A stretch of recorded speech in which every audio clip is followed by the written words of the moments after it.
we live, Mr. Bad Dog? I think so. I never know. It says receiving content, but I'm pretty sure we're live at this point. Are we live? I think. Right. Now we know we are. Now I know we are. So. All right. Stand up, New York Giant fans. Oh, let me turn up the volume here. Oh, that was mine. All right. There we go. Volume is off. Oh, I like the setup you got here, Bad Dog. I'm taking a look at the screen there. It looks nice. What, the green? No, the top. It says Chris at the top. Yeah. Try to add something a little different to that there. Why not?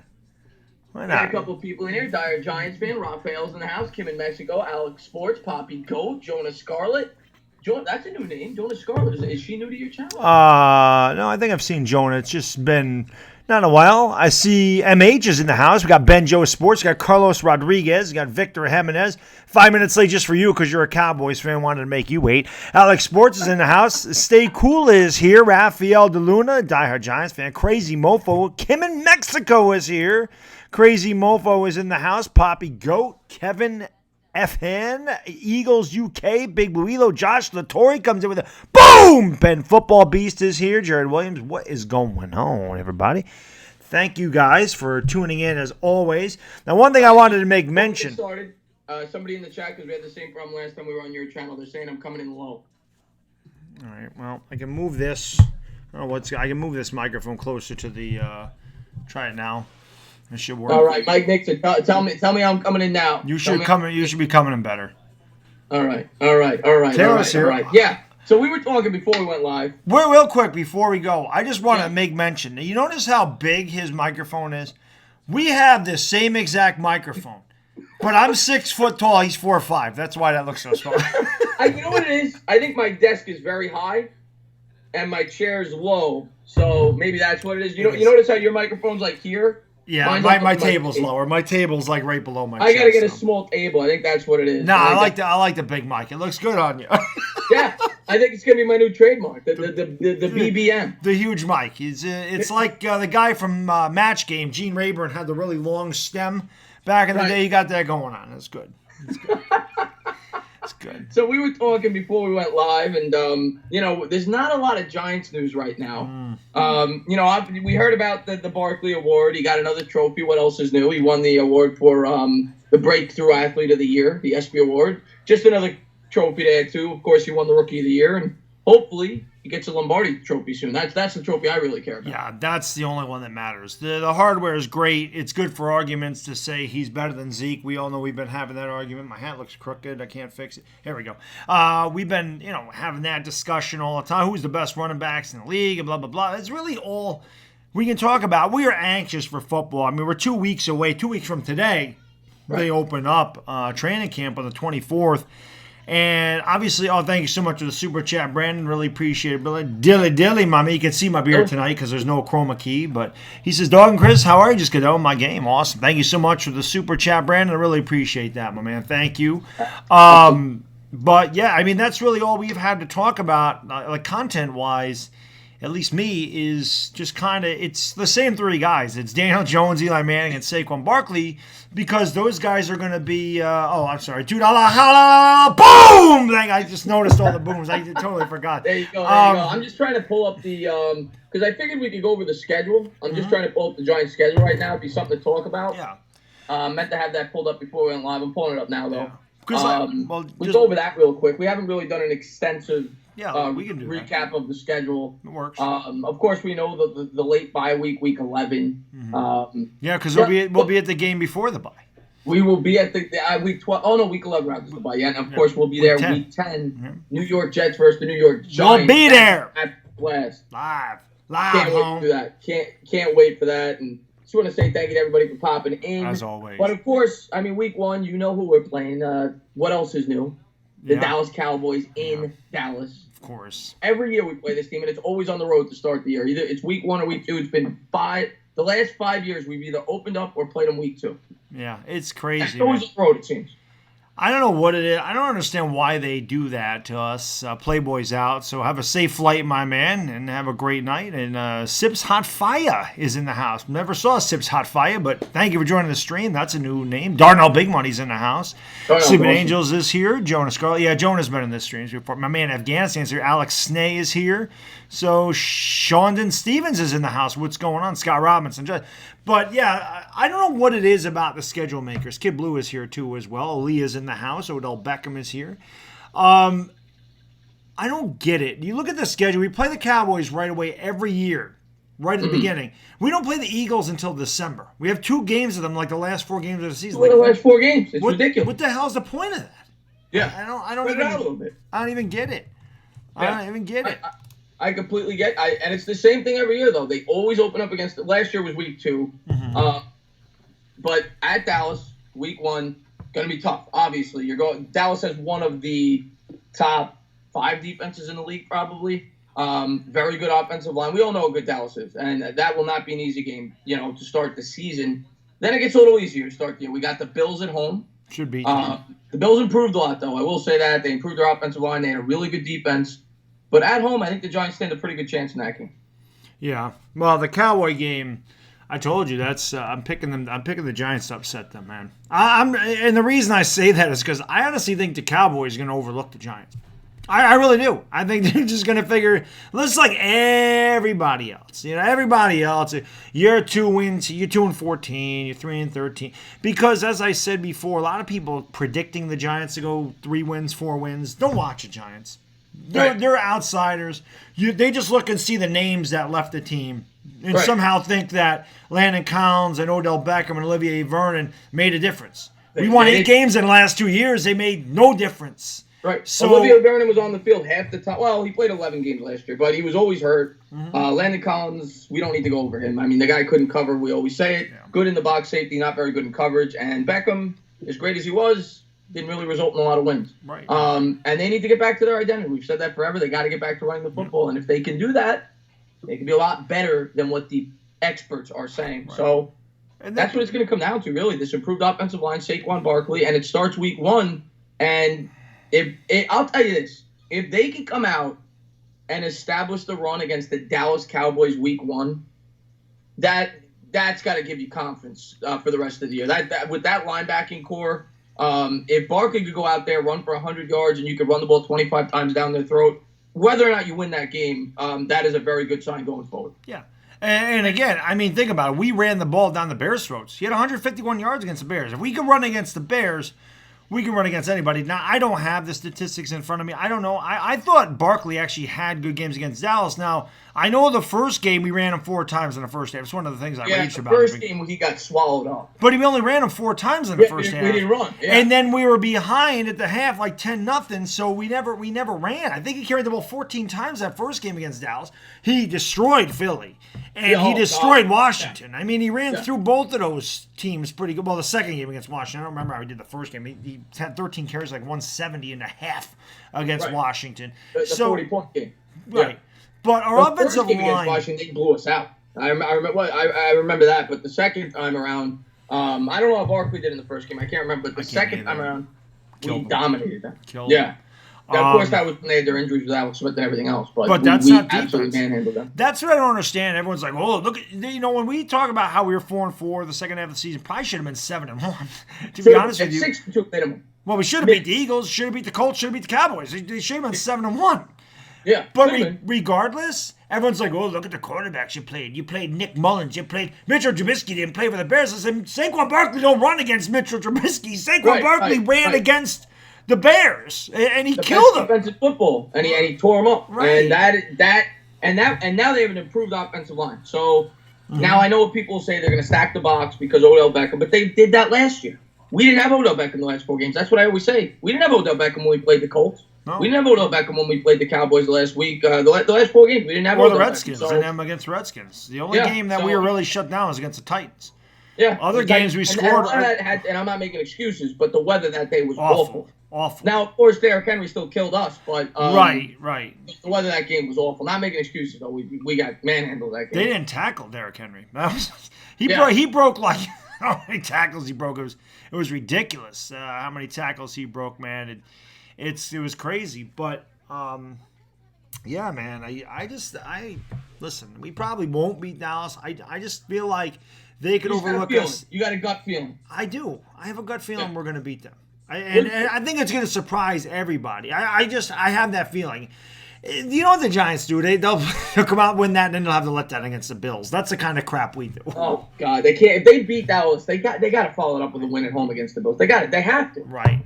But I mean, looking at that schedule, the way it breaks down, they have to get off to a good start. If they lose that Dallas game, their next 4 games, if they want to have any chance to be competitive this year, in my opinion, they got to win 3 of them. Because then you got the Patriots week 6. Yeah. So their next 4 games, you got the Bills at home, at the Bucks, Redskins at home, Vikings at home. I think if they want to be if they lose that Dallas game, going off the assumption they lose it, hopefully they win. But if they start 0-1, they have to go 3-1 in that next 4 games. And they can. They can definitely beat the Bucks and Redskins, without a doubt. We beat the Redskins once a year. We beat the Bucks this year. Right. The Bucks are awful. But the Redskins have beaten us 8 times in the last 16 years. We always find a way to beat them. As bad as we are, we always beat them once. We might as well beat them at home. And their quarterback, I mean, who's their quarterback? That's what worries me about why. Well, not worries me, but if I'm a Skins fan, that's my biggest question: is who's your quarterback? Is it Case Keenum? If I was a Skins fan going into the year, I know everybody's going to say they want to see Haskins. I would want Haskins to sit. I would rather Keenum be in there because I don't think Haskins is ready. And I like Haskins, but I would have said the same thing if he was a New York Giant. I don't think he's ready yet. And as a Giants fan, I actually hope that Haskins is playing week 4 because I don't think he'll be ready yet. Right, yeah. I just want to do something real quick with your screen here. I'm just going to... Oh, yeah, you see that little Skype icon right there? We're going to get rid of that and move you up here. There we go. There we go. I didn't want to look at that anymore. That was bothering me, sorry. That's bothering me. I know you got OCD. Yeah, I do. I do have OCD, and actually there's a little mark down here, so we got to make it a little. Whoops, we got to make it a little bigger here. There we go. All right, good. I'm not used to being so zoomed in. I'm looking at myself on the screen right there. Usually I'm much smaller when we do it on my channel. Now I'm big. I'm beautiful. Right. Well, that's why I can't stop looking at myself. I figured it would bring in ratings if we made you bigger. I see Ravon's in the chat. Great giant YouTube over there. Thank you for popping in, buddy. Yes, he is. But what was I going to say? But yeah, so like I said, early on, and then they got the Cardinals after New England. Mm-hmm. So in that 7-game stretch, I look at it, or is it six or 7-game stretch? In that, let me just take a quick look, make sure. 7-game stretch. In those first 7 games, they got to be minimum 4-3. Minimum, because it gets a lot harder as the schedule goes along, especially after the bye. They have a 3-game stretch after the bye, at the Bears, Packers home, at the Eagles. Yeah, tough. That is not an easy stretch right after the bye. Jimmo, thank you so much for the super chat, my man. Dilly, brother, I really appreciate that. He says, I love seeing you guys work together. Thank you. No, thank you for being here. Really appreciate it, man. Thank you all for being here. Thank you so much for the super chat, brother. Everybody loves it when I do that. $2 boom from Jimmo. Thank you, my man. Dilly. Really appreciate it. Who gave you that super chat there? Jimmo. Oh, Jimmo's great. Jimmo's the man. Yeah, he likes to tap his pecker on your head for world peace. That's what he does. What'd you say? When he used to come into my streams, he's like, yeah, I love you, Bad. I'm going to tap my peck on your head for world peace. Somebody get rid of Brendan, too. And by the way, guys, we usually wait until the second half of the show to take questions. Rudy T's in the house. What's going on? Rudy T, the cannoli cartel. I actually got to talk to Rudy the other night. He called in. Nice. But we're going to take a little earlier tonight because we're not gonna fluff it up. We'll talk a little longer. There's not a lot to talk about. Yeah, the next 2 weeks are going to be a little... Yeah, it's kind of dead. Right now. We don't got training camp until the 25th, and 25th. You know, we've already talked as much as we could talk about. They start the 24th. Is it the 20th? Yeah, they have open admission the 25th, but they start the 24th. Oh, is that what it is? Okay. But yeah, I forgot what the hell I was gonna say. I don't remember. Must not have been that up. Oh no, what I was gonna say is Chris and I look like every day to see if there's anything to talk about, and there really just it's kind of dead right now. So, yeah, we figured tonight it'd be just a lot of questions. Take a lot of questions from the chat if you guys got any questions or whatever. I mean, it's it's difficult at the moment. Texas Liberty's in the chat. But yeah, we'll deal. definitely take questions. We'll talk all night. We'll have some fun tonight. We always do, regardless. But we can't.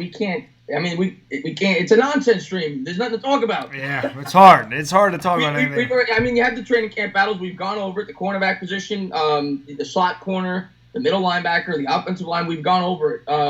But we'll answer any questions you guys want us to. Yep. And we'll talk. We'll talk all night. Yeah. Who do you think wins the NFC East and why? I think we both agree on this. And he's an Eagle fan, it looks like. He's got an Eagles Super Bowl ring right there. Never thought I'd hear anyone say that. What is that? I say I never thought I'd hear anyone say that. I picked the Cowboys. And I know most experts, it seems, are picking the Eagles. I think the Cowboys are stronger where it matters most. I think they have a better defense, in my personal opinion, and I think they have a stronger offensive line, and I think they have the best weapon of the two teams in Ezekiel Elliott. So, and the other thing I worry about, obviously, is Carson Wentz's health. So, if I was betting, I would bet on the Cowboys, and I hate both teams. That's my honest opinion. Yep, same thing. Same thing. Texas Liberty said, "Who's getting a 10K first?" That man's getting a 10K first. He passed me. He passed me by a lot. So we're both getting a 10K. Yes, we'll both be there. I'll be there eventually, but he is well on his way. Well deserved. We'll both be there. Raphael, we talked about that when we first went live. Thoughts on the SBs? I mean, it's just another piece of hardware, but Barkley better get used to it. He better have a big closet. Thank you, Brandon. Dilly, you got yourself a super chat. Dilly, Brandon Rogers. Thank you so much for the super chat. A little $2. Boom! I know they love that. Thank you so much. He says, who wins the NFC West? Where do the Seahawks end up? NFC West, I still got to go with the Rams.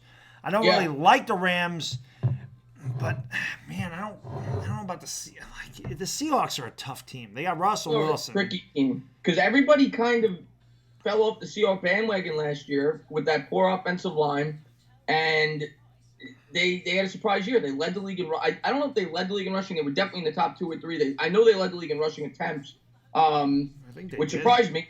And you got to figure the 49ers bounce back. Garoppolo's back. They added some nice pieces in the draft, obviously, with a Bosa. They brought in a good pass rusher there, the guy from Kansas City. What's his name off the top, man? I can't remember. Really good pass rusher. But they added a lot. Houston? Justin Houston? D Ford? D Ford. Yeah. They added D Ford, and I think the 49ers are definitely going to be in contention for at least 8 or 9 wins. The West is a really tough division because the Rams, like you said, the Seahawks are still pretty good. The Cardinals are obviously the weak link. And the Niners could be a sleeper. I mean, a lot of people pick the Niners as a sleeper. Get that wild card. So, but I got to go Rams in the division. I have to too, just because they have the track record there, and they still got Todd Gurley, they still got Aaron Donald, they still got a really good receiving core, and Jared Goff is good enough. So, and a great coach too. I got to go Rams. Yeah, they do have a really good coach. By the way, again, guys, thank you so much, everybody, for joining. I did not copy this. It is in the description. If you want to sub up, my man, the Entertainah Talking Sports MH, just probably go drop the link in the chat, but the link is in the description as well. So please go over there and sub this beautiful Italian guy up right there. Make sure you're subbing up the channel. And I appreciate that, Bad Dog, and sub this guy. This guy works really hard. So is both of them. Yeah. And we'll be, next week hopefully we have more to talk about. We don't want to bullshit you guys. I mean, we go over once again. I mean, we've talked about it a million times, but in terms of the cornerback position, I'm going to be doing a video on it. But DeAndre Baker, obviously, going up against Sam Beal, which is the most contested. The slot corner, Justin Love versus Grant Haley. That's another battle. I've read that some people think Haley can win the job. Haley played well for us last year. Grant Haley did a nice job for us last pretty well, yeah. But I got to think Julian Love is probably the favorite. And then, in terms of the offensive line, the only battle really is probably Pulley versus Jalapeno. Jalapeno probably has the advantage there. Mm-hmm. But, the third wide receiver, that'll be an interesting battle for sure. I think you seem to probably favor Slayton. Yeah, I think Slayton could crack the starting lineup, but they really like Corey Coleman. So I think Darius Slayton would have to have a monster camp and a monster preseason to overtake Corey Coleman. Corey Coleman will really have to perform poorly. I think the job is his to lose.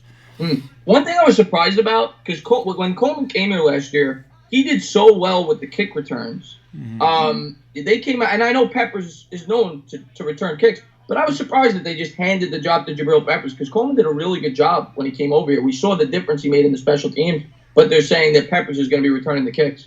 Is he gonna? Thank you, Comic Dude. Thank you, Pigskin Pete, for sending him over here, and thank you, Jim O, for the super chat, my man. Oh, I will do that in a second. Dilly, brother, thank you. So I actually brought 2 beers down here. Dilly, a $2 boom from Jim O. Thank you, sir. I should say I was doing Howard Cosell during the All-Star game. Thank you so much for the $2 super chat, Jim O. I really do appreciate it.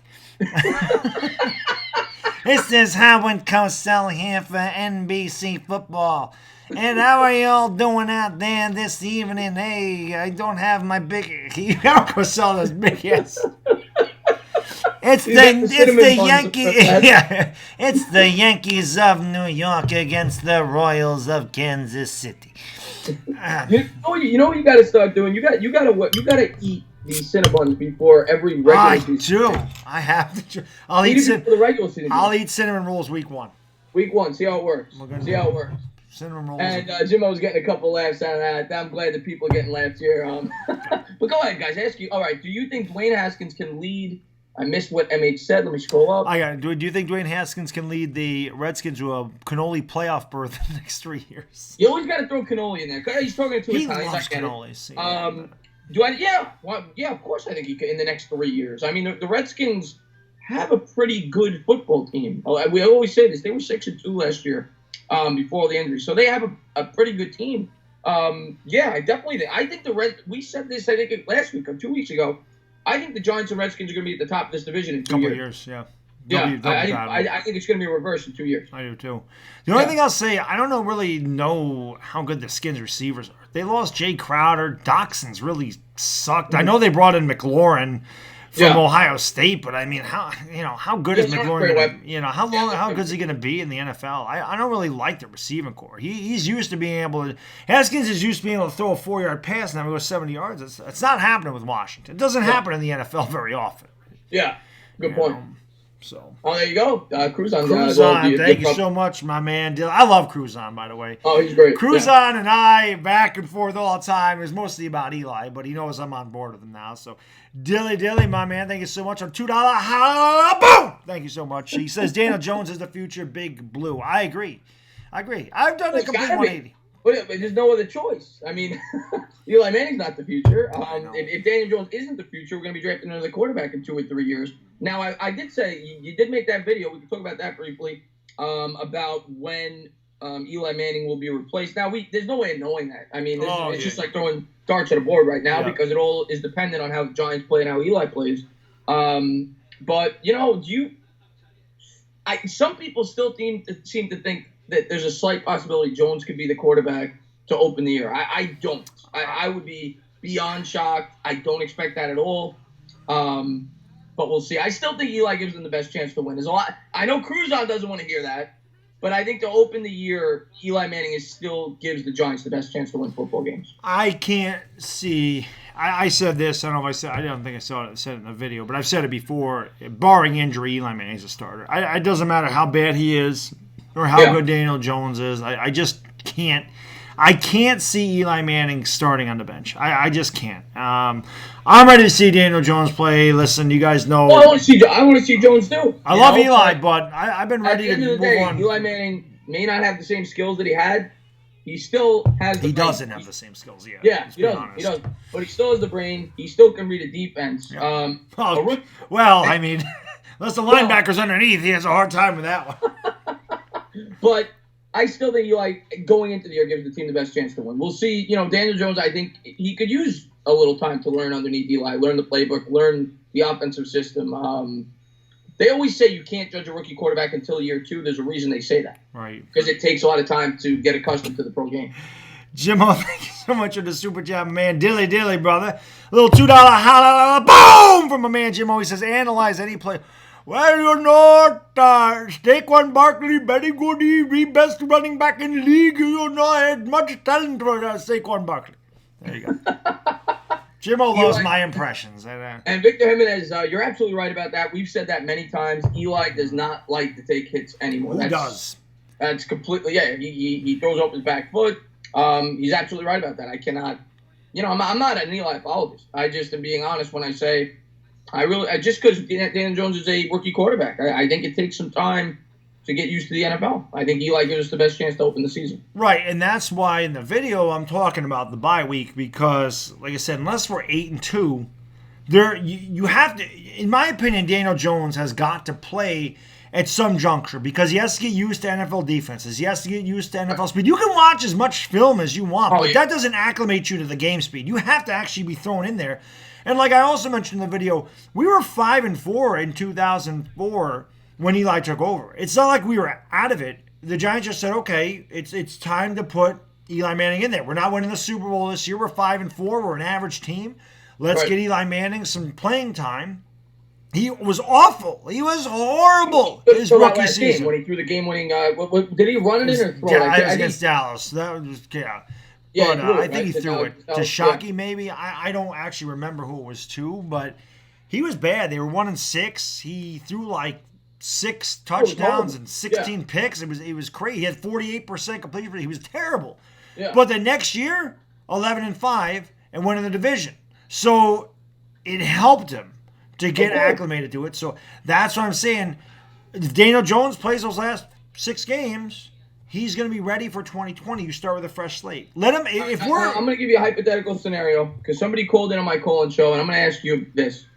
Let's just say everything breaks right for the Giants this year. Mm-hmm. Let's say they go 11-5. Everything breaks right. They make the playoffs. Eli plays great. Do you think there's any chance Eli comes back another year? Maybe a year. I can't see.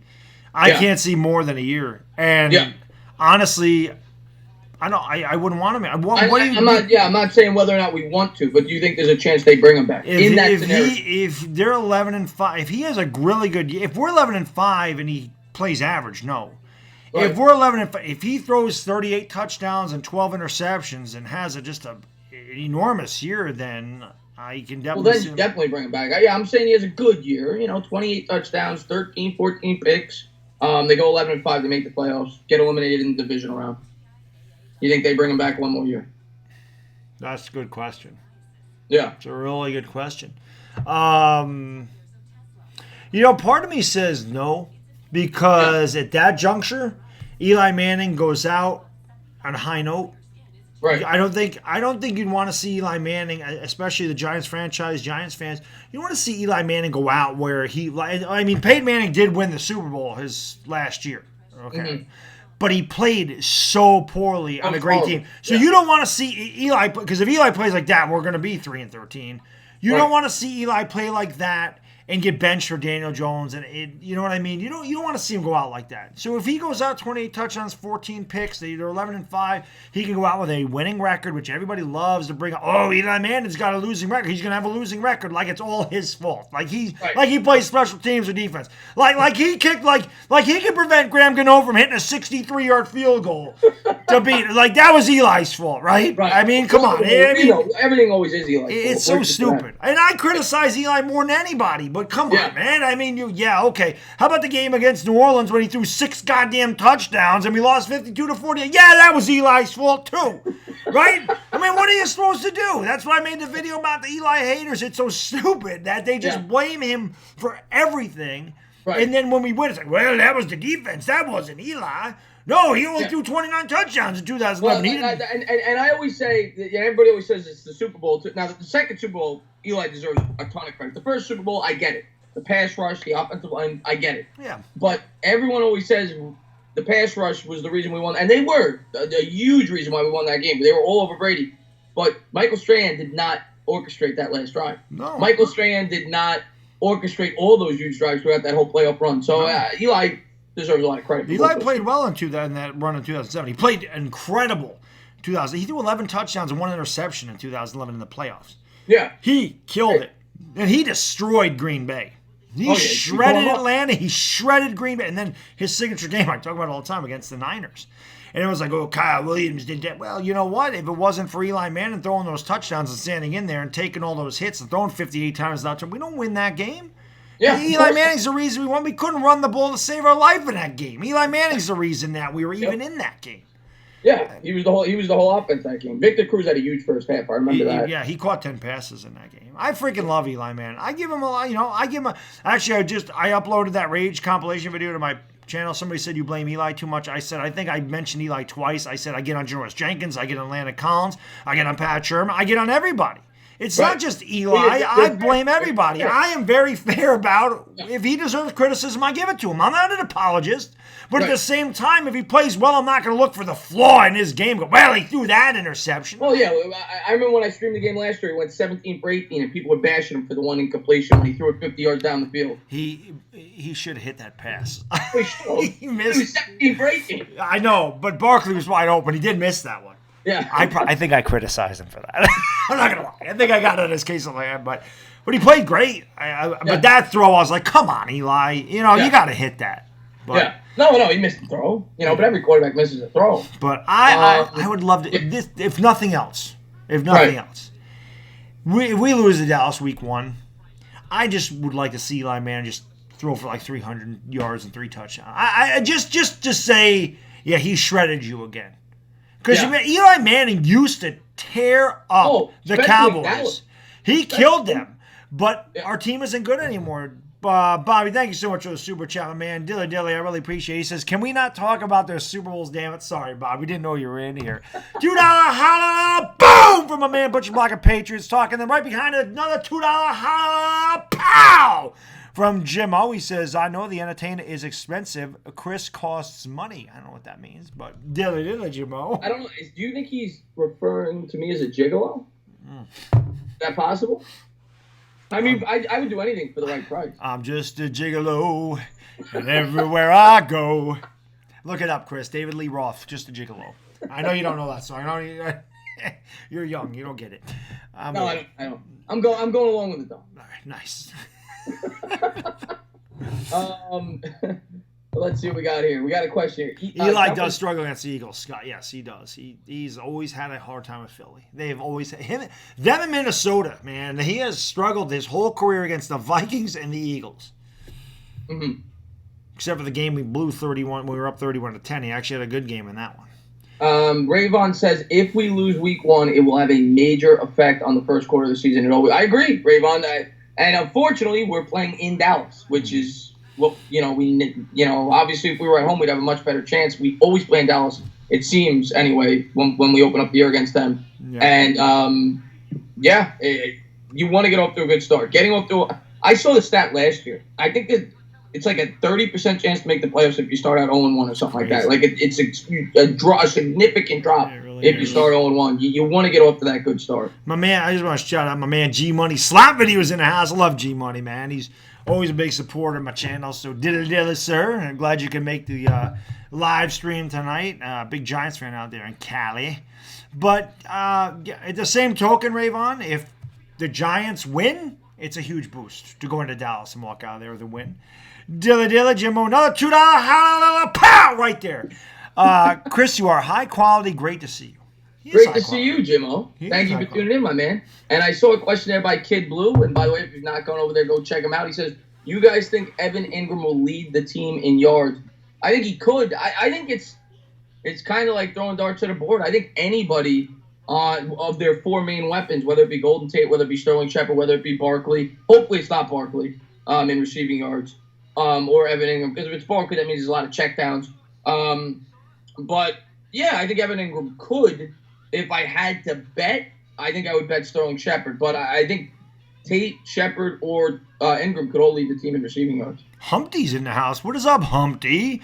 And I keep Foreign Scarface has typed this a bunch of times. He says Odell cut his hair. Yeah, he cut his hair last year. He cut his hair short. Yeah, he got rid of the blonde. I heard today or something. Oh, is that what? I know he cut his hair short last year. I remember seeing it. Yeah, I heard he got rid of the blonde or something.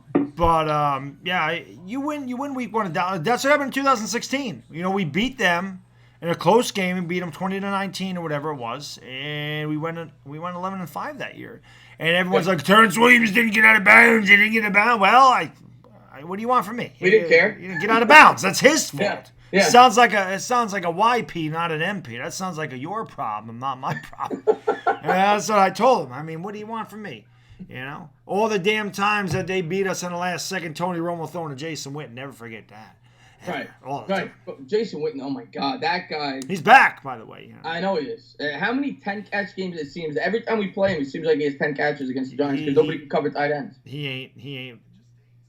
Going into that game, obviously we don't know the starting lineups yet, training camp, preseason, and everything else. But what's the key to beating Dallas? I mean, I think you have to stop Barkley.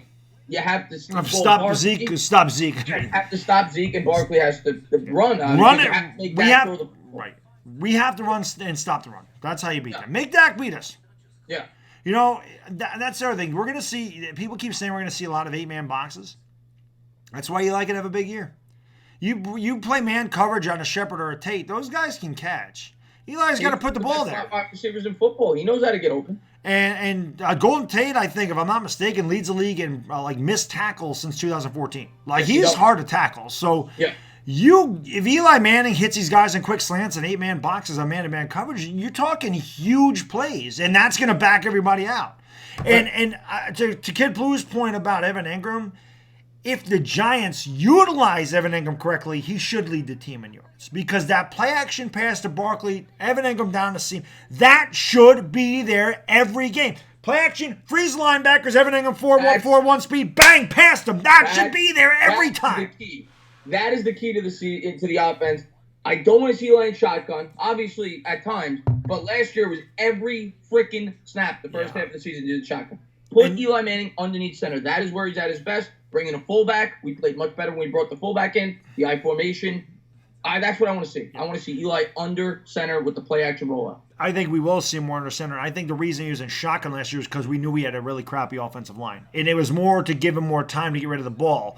Because if he's under center, they're right on top of him. But with Zeitler now and Remmers, and then, of course, Will Hernandez with the year on his belt, Solder playing a lot better, and Jalapeno healthy, you're probably going to see that more. But, yeah, that's old-fashioned Giants football, man. Line up in the I formation and smash them out the hell out of him. You got the best running back in the damn league. Yeah. Use them. Yeah. And then use them and then say, use them as a decoy as well. It's so easy. You turn the hand off. The linebackers take that step up, and Eli's just got to turn around and bang. Here's Evan Ingram wide open. He's going to be open in the seam. We killed him with Martellus. Larry Donnell. How many big games did Larry Donnell have for? And he sucked. But that play-action pass to Larry Donnell, it worked. Except Larry Donnell would jump every time it landed on his head. Yeah. Same thing with Ballard. Same thing with Boss. And that's. I agree. That's always been the key to that's most offenses nowadays. You have to be able to establish the run, the setup, the play action pass. That's what they were able to do in the second half last year. Yeah. So it'll be like I said, if they utilize it correctly, Evan Ingram should have a monster season. I think so. MH, I've seen him ask this 3 times. Do you guys think Jabroni, meaning Jabril Peppers, can make the second biggest impact on this team behind Saquon Barkley? I think he's going to make a huge impact. I don't know about the second biggest, but I think he's going to make – a lot of people seem to think he might be the best player on our defense this year. So, Jabril Peppers could make a big impact. There's no doubt about it. I think Zeitler is going to make probably – you could argue that Zeitler might make the biggest impact on this team this year, even more so than Barkley, if he's as good as we hear. Yeah, look at how good we did with Jamon Brown, and Zeitler's an upgrade. And not to mention how much of an upgrade is Mike Remmers over Chad Wheeler. It's just the offensive. This is the best offensive line Eli Manning has had probably since 2013, 2012, somewhere back in there. Because we've had a crappy offense. We drafted Flowers in 2015, so the line sucked ever since then. So he's got a good line. It's not a great line, but it should be good enough. It looks like gold compared to what we had. God, yeah. It looks like the 2012 line or the 11 line compared to what we had. And if we establish the run, Giants can be dangerous and off. I don't worry about our offense. I think our offense is going to be good. Defense. It's a young defense, which I like because going forward, Scott's going to have experience and they're gonna be good. You want that young core in defense. One thing I wanted to talk about, we said that there hasn't been a lot of news, but that's kind of good at this time in the season. Because you don't have the contract issues, you don't have knock on wood, we've been injury free, no contract issues. Everybody seems to be on the same page. So sometimes it's good when it's quiet in the preseason. I see my man Philly 500s and I say, "Hey, bad dog in Entertainah, what's up? Lilley, To my man, Philly. 500 to the freaking man. And Chad brings up a great name, too. He is going to have a huge, huge impact on this defense. He's a very important player. He may be more important than Jabril Peppers, Dexter Lawrence, especially Week 1. Week 1, we're gonna see it. That's where he has to come up big, stuffing the freaking run. He and B.J. Hill, Lorenzo Carter, they got to get it together. And the year that we swept them, we say it. Jenkins was a huge part, and then of course Snacks Harrison, because they were able to make Dak one-dimensional. When you can make him one-dimensional, they can't. That's their weakness. They can't that's win. Their weakness. They don't do it. Who's your comeback player of the year? Scott Robinson asked. I didn't think about that. I see Poppy go to, guys, if you have not done so, man, please sub up the Entertainah Talking Sports. This lovely man on my left right there with the great hair and chest moss. Head moss, chest moss. Check him out. I think it was MH or Poppy Goat. Poppy Goat just dropped a link in the chat, so please go over there and sub up. Also, the link is in the description, so check him out. Please check him out. I appreciate that. And same thing goes for Bad Dog. I mean, sub this guy up if you haven't done so. I appreciate anybody who may have come over to my channel and done it. Thank you guys for being here, and but we're talking about we're just talking about the Cowboys. But yeah, I mean, when you look at our schedule, I think they got to get off to at least a 5-3 start those first 8 games, because I think the second half is harder than the first. I think they have a lot of winnable games early on. Arizona, Buffalo at home, Washington at home, at Tampa Bay. Those are pretty winnable games. Even Minnesota at home is a game I think they can win. I wouldn't favor them, but I think it's a game they can win. But second half, I think it gets a lot tougher. Obviously, the 2 Eagle games are not going to be a picnic. The Eagles could be the worst team in football, and it would be the hardest game on our schedule. We can't beat that freaking team. He pissed me off. ESC Rage during the Eagles game. It's always my most popular streams. People love that. They like, oh, Bad Dog's doing the Eagles. I have to watch this because I know he's going to lose his shit. I do every time.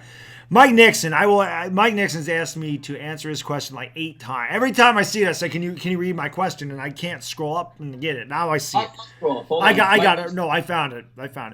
It says, "Okay, guys, do you think we trade Janoris Jenkins this year, and what 2 teams would he fit on?" Well, I do think there's a possibility we trade him. We're not going to get much.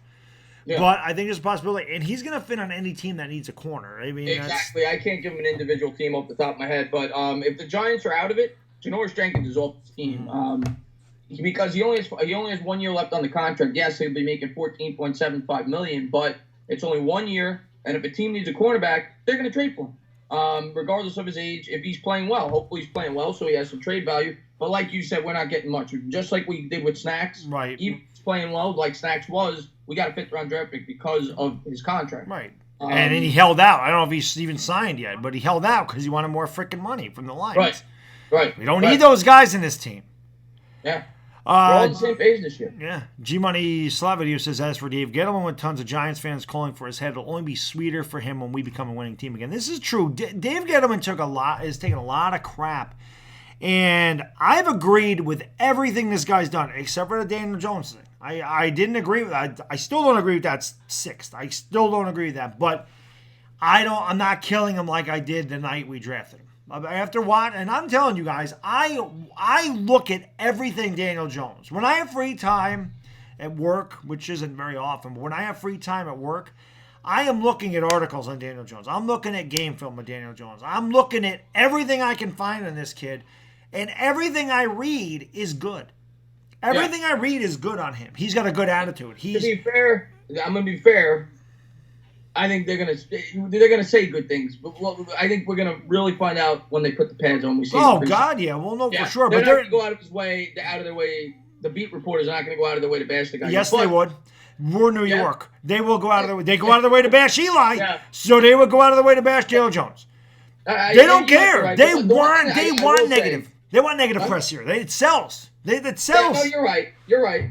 The RPO that is one thing that I'm really excited to see with him and Saquon Barkley. We saw the highlight in, I think it was mandatory minicamp or OTAs when all the Giants were going crazy, when you saw the speed, when he was able to break around the side. So that is an added element once Daniel Jones becomes the quarterback that you're going to be able to add to this offense. Oh, you got a super chat. My man Vodka Drinker, thank you so much. 666. I really appreciate that, man. He does that a lot. He says, guys, do you think the Giants address their third down defense in the offseason? Let me, before I answer that, say thank you so much for the Omen. Boom! I really appreciate that. 666 Omen boom. I guess we'll see what who they bring. It's hard to say, Vodka Drinker, because you don't know who's going to be on the third down package. There's so many things that go into a third down. Is it a 3rd and 1? Is it a 3rd and 9? Is it a 3rd and 11? Is it a 3rd and 4? Like, it's really hard to say because you don't know what the third down is. So I'm assuming he's basing it off a 3rd and long because of the pass rush has been a big weakness of ours. Because Snacks was pretty good against the run. That's what I'm assuming. So, in terms of a passing down, 3rd down, did they address it? Sure. Did they address it enough? No. In my opinion, they brought in Marcus Golden, veteran. Hopefully, has a good year. I think he could. Lorenzo they obviously Carter drafted needs to step up. Yeah, and Lorenzo Carter, X-Men. So watch this if these guys could take a step up, if Marcus Golden could bounce back, if the X-Men could be a great value pick in the 3rd round. We're banking on a lot this year. If I had to guess, pass rush is still going to be a weakness this year. But the secondary could be improved. The secondary's better. So yeah. Chris, I think you nailed it. I think we did address it, but not enough. And we will. Jadeveon Clowney's not. They didn't offer him a contract. That guy's going to be a free agent next year. The Giants got to make a run at him. I know we're getting ahead of ourselves, but we got a lot of cap space, and that's the kind of defensive end, the veteran that can really tie it all together. Right. This year is going to be. We're going to get all these young guys are going to get growth. All these guys, your DeAndre Bakers, your Dexter Lawrences, hopefully your Daniel Jones at some point, your Julian Loves, your Sam Beals, they're all going to get action. They're all going to get acclimated to the speed of the NFL. They're going to make their mistakes. They're rookies. They're not going to be perfect, but they're going to learn from the mistakes. They're going to get acclimated to the film. They're going to learn the system, and then in 2020, they have a year under their belt, and then you have a ton of cap space to build more around these guys. Right. That's what we're excited about. This year will be interesting. I don't think we're going to be as bad as people think. 3 wins, 4 wins. No, I think we're 7 or 8 wins, but we're not going to win 12 or 13 games. Yeah, the one thing that I hope the Giants don't do next year when they have upwards of $85, $90 million in cap space probably, do not spend that money on aged veterans. Because we saw, I'm not even talking like 35-year-olds, but guys that are 30, 31, because we saw what happened when they did that. They gave us 1 year and then they fell off. I'd rather them go after younger talent. Gettleman won't do that. I know he did it with Golden Tate, but like you said, we can get out of that in 2 years. And I think they brought in Golden Tate because they know Eli Manning don't throw deep. And I think they know that it's got to be a quick slant thing. Eli Manning is going to throw a lot of short passes. It is what it is. The other thing I think Golden Tate brings is leadership in the locker room. Yeah. And they need that. I think he brought in leadership guys, too. They need that. I mean, you need those guys in the locker room. We didn't have, as good as Odell Beckham was, and everybody can say his teammates loved him, but that guy wasn't a leader. Right. He wasn't a leader. Leaders don't throw their teammates under the bus. Well, that's why he brought in Bethea, too. Bethea's got a really good reputation in the locker room. He brought in guys that are going to be leaders, veterans that are going to bring veteran leadership, teach the youngsters how to play, and that is why, in my opinion, why they brought Bethea in and why they brought Golden Tate. And now Tate, I think, will have a really good year. I really do. I think he fits the system really well. It's not going to be Odell Beckham, but I think he's going to have a good, solid season. I do like the Tate acquisition. I don't like what they paid for him or the years they gave him. But for this year's team, I think Golden Tate's going to have a good year. Yeah. Jared Williams asked where the babies come from, and Johnny Gooch is in the house. He said, Jared Williams, the babies come from Bad Dog's microwave. You got to freaking love the Goocher. Cracks me the hell up every time. But yeah, I mean, that's the whole thing. So they got rid of distractions, and they brought in class act guys. And I know, listen, I'm older. I'm going to be 43 in a couple weeks, okay? I can't believe I'm going to be 43. I've been in high school 25 years. That is ridiculous. I always say this, you don't look a day over 12. I appreciate that. I had this beard when I was 12, too, by the way. But I've seen, I watched football in the 80s. Like, I remember I was old enough to have watched it in the 80s. Big difference between guys my age and newer guys is a lot of guys look at stats. They love stats. Fantasy football. That's what it's all about. The fantasy football generation. Stats. Stats don't always tell the whole story. I say that all the time. It's like my catchphrase. They don't tell the whole story. Of course. So it's a tool. Right. So they look at Beckham leaving and think, oh, your offense is worse when it could actually be better. Of course. You don't understand. Oh, DieHardGiantsFan, thank you so much for the super chat, my man. Dilly, really appreciate it. $2. Boom! Thank you so much. Who has better stats this season, Barkley or Zeke? Saquon. Yeah, I'm going to go Saquon. I think it's going to be close because I think Zeke's going to have a better year than last year, too, because I think Dallas' offensive line was not healthy last year.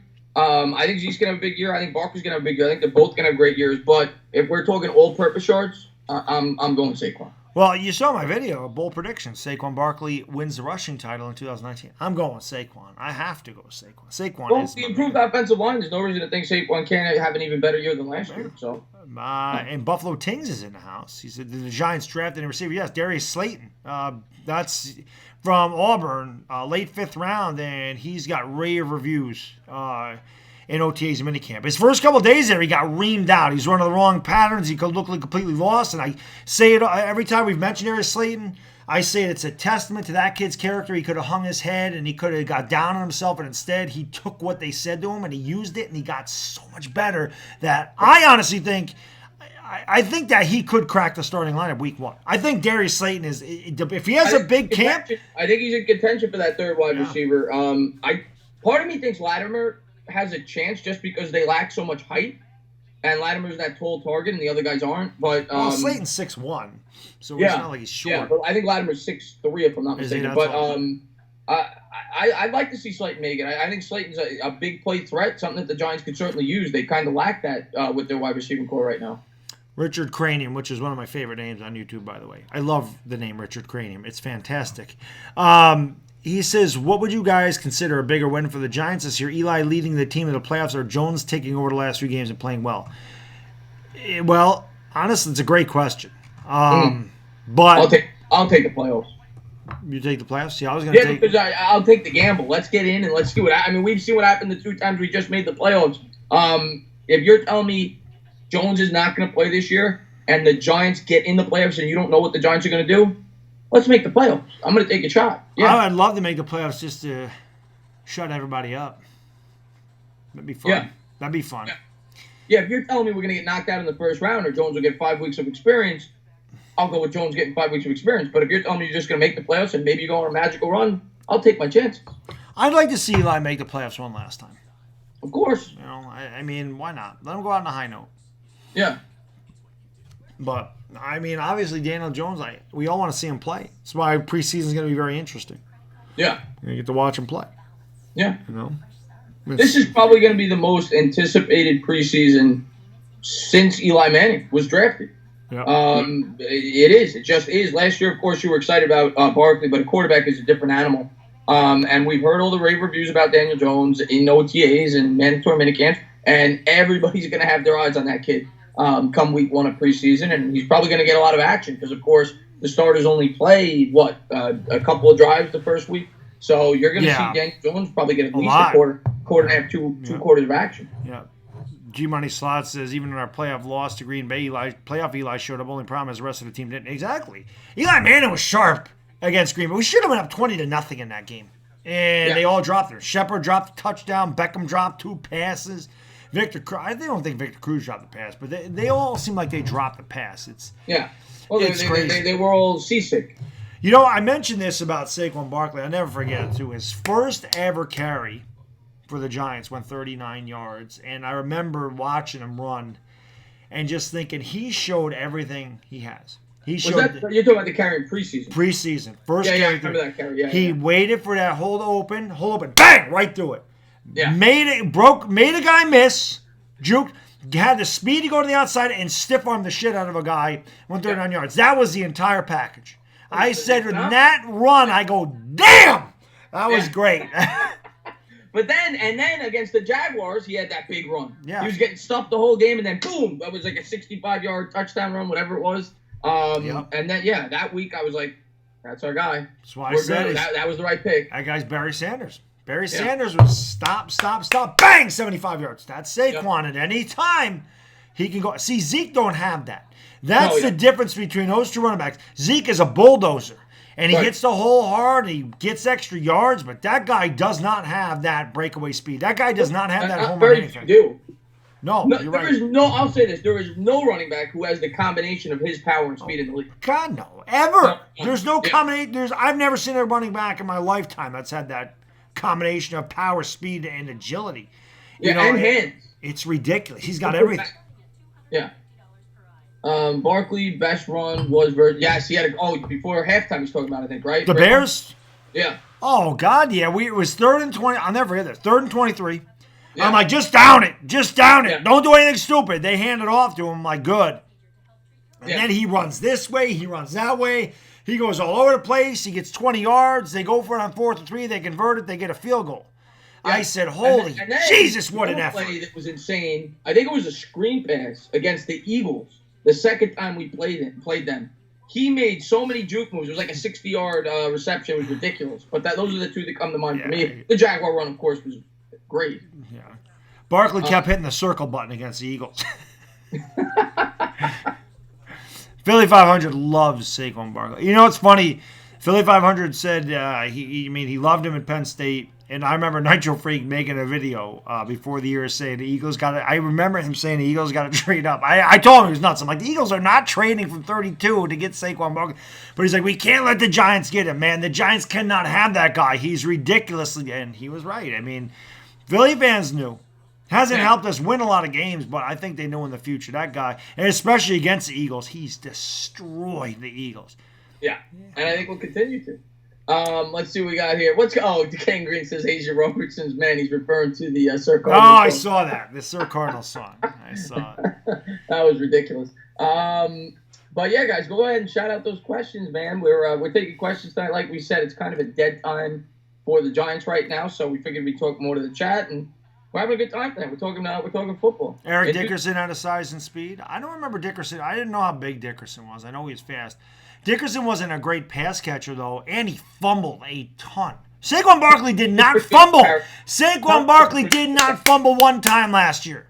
Not once. Not once. In 500 touchdowns. No, what was it? It was ridiculous. I read a stat. He was one of only like 7 running backs ever to have the amount of touches he had and not fumble the ball in a season. I forgot how many carries he had, but he had 91 receptions. So he probably had 320 carries. I mean, he probably had over 400 touches without fumbling the ball. Yeah. I would say Tomlinson is a pretty good comparison, but he doesn't have the size. That's the guy I compared him to. Was Tomlinson, but he's faster and stronger. That's my guy. He's a bigger, stronger LaDainian Tomlinson. Yeah. Nothing wrong with that. LaDainian Tomlinson was one of the best running backs I ever saw. Oh, he was fantastic. Top 5, 6. I haven't seen some of the older guys, but in my lifetime, top 4 or 5 running back. I put him up there too. I'm sure Barkley had this season. I'll go 2150. I'll go 1,500 rushing yards and 650 receiving yards. I'm going to go a little higher. I'm going to say he has 2,400. He's going to have 1,700 rushing yards, and he's going to have 700 receiving yards. He's going to kill it. Saquon! Give me some Saquon. Love me some Saquon. Christian McCaffrey. Christian McCaffrey is that team's best wide receiver. He's what do you guys awesome. think? What do you guys think of Antoine Bethea? We actually talked about Bethea. Probably not the most popular player to talk about. We talked about him a little while ago, G-Money.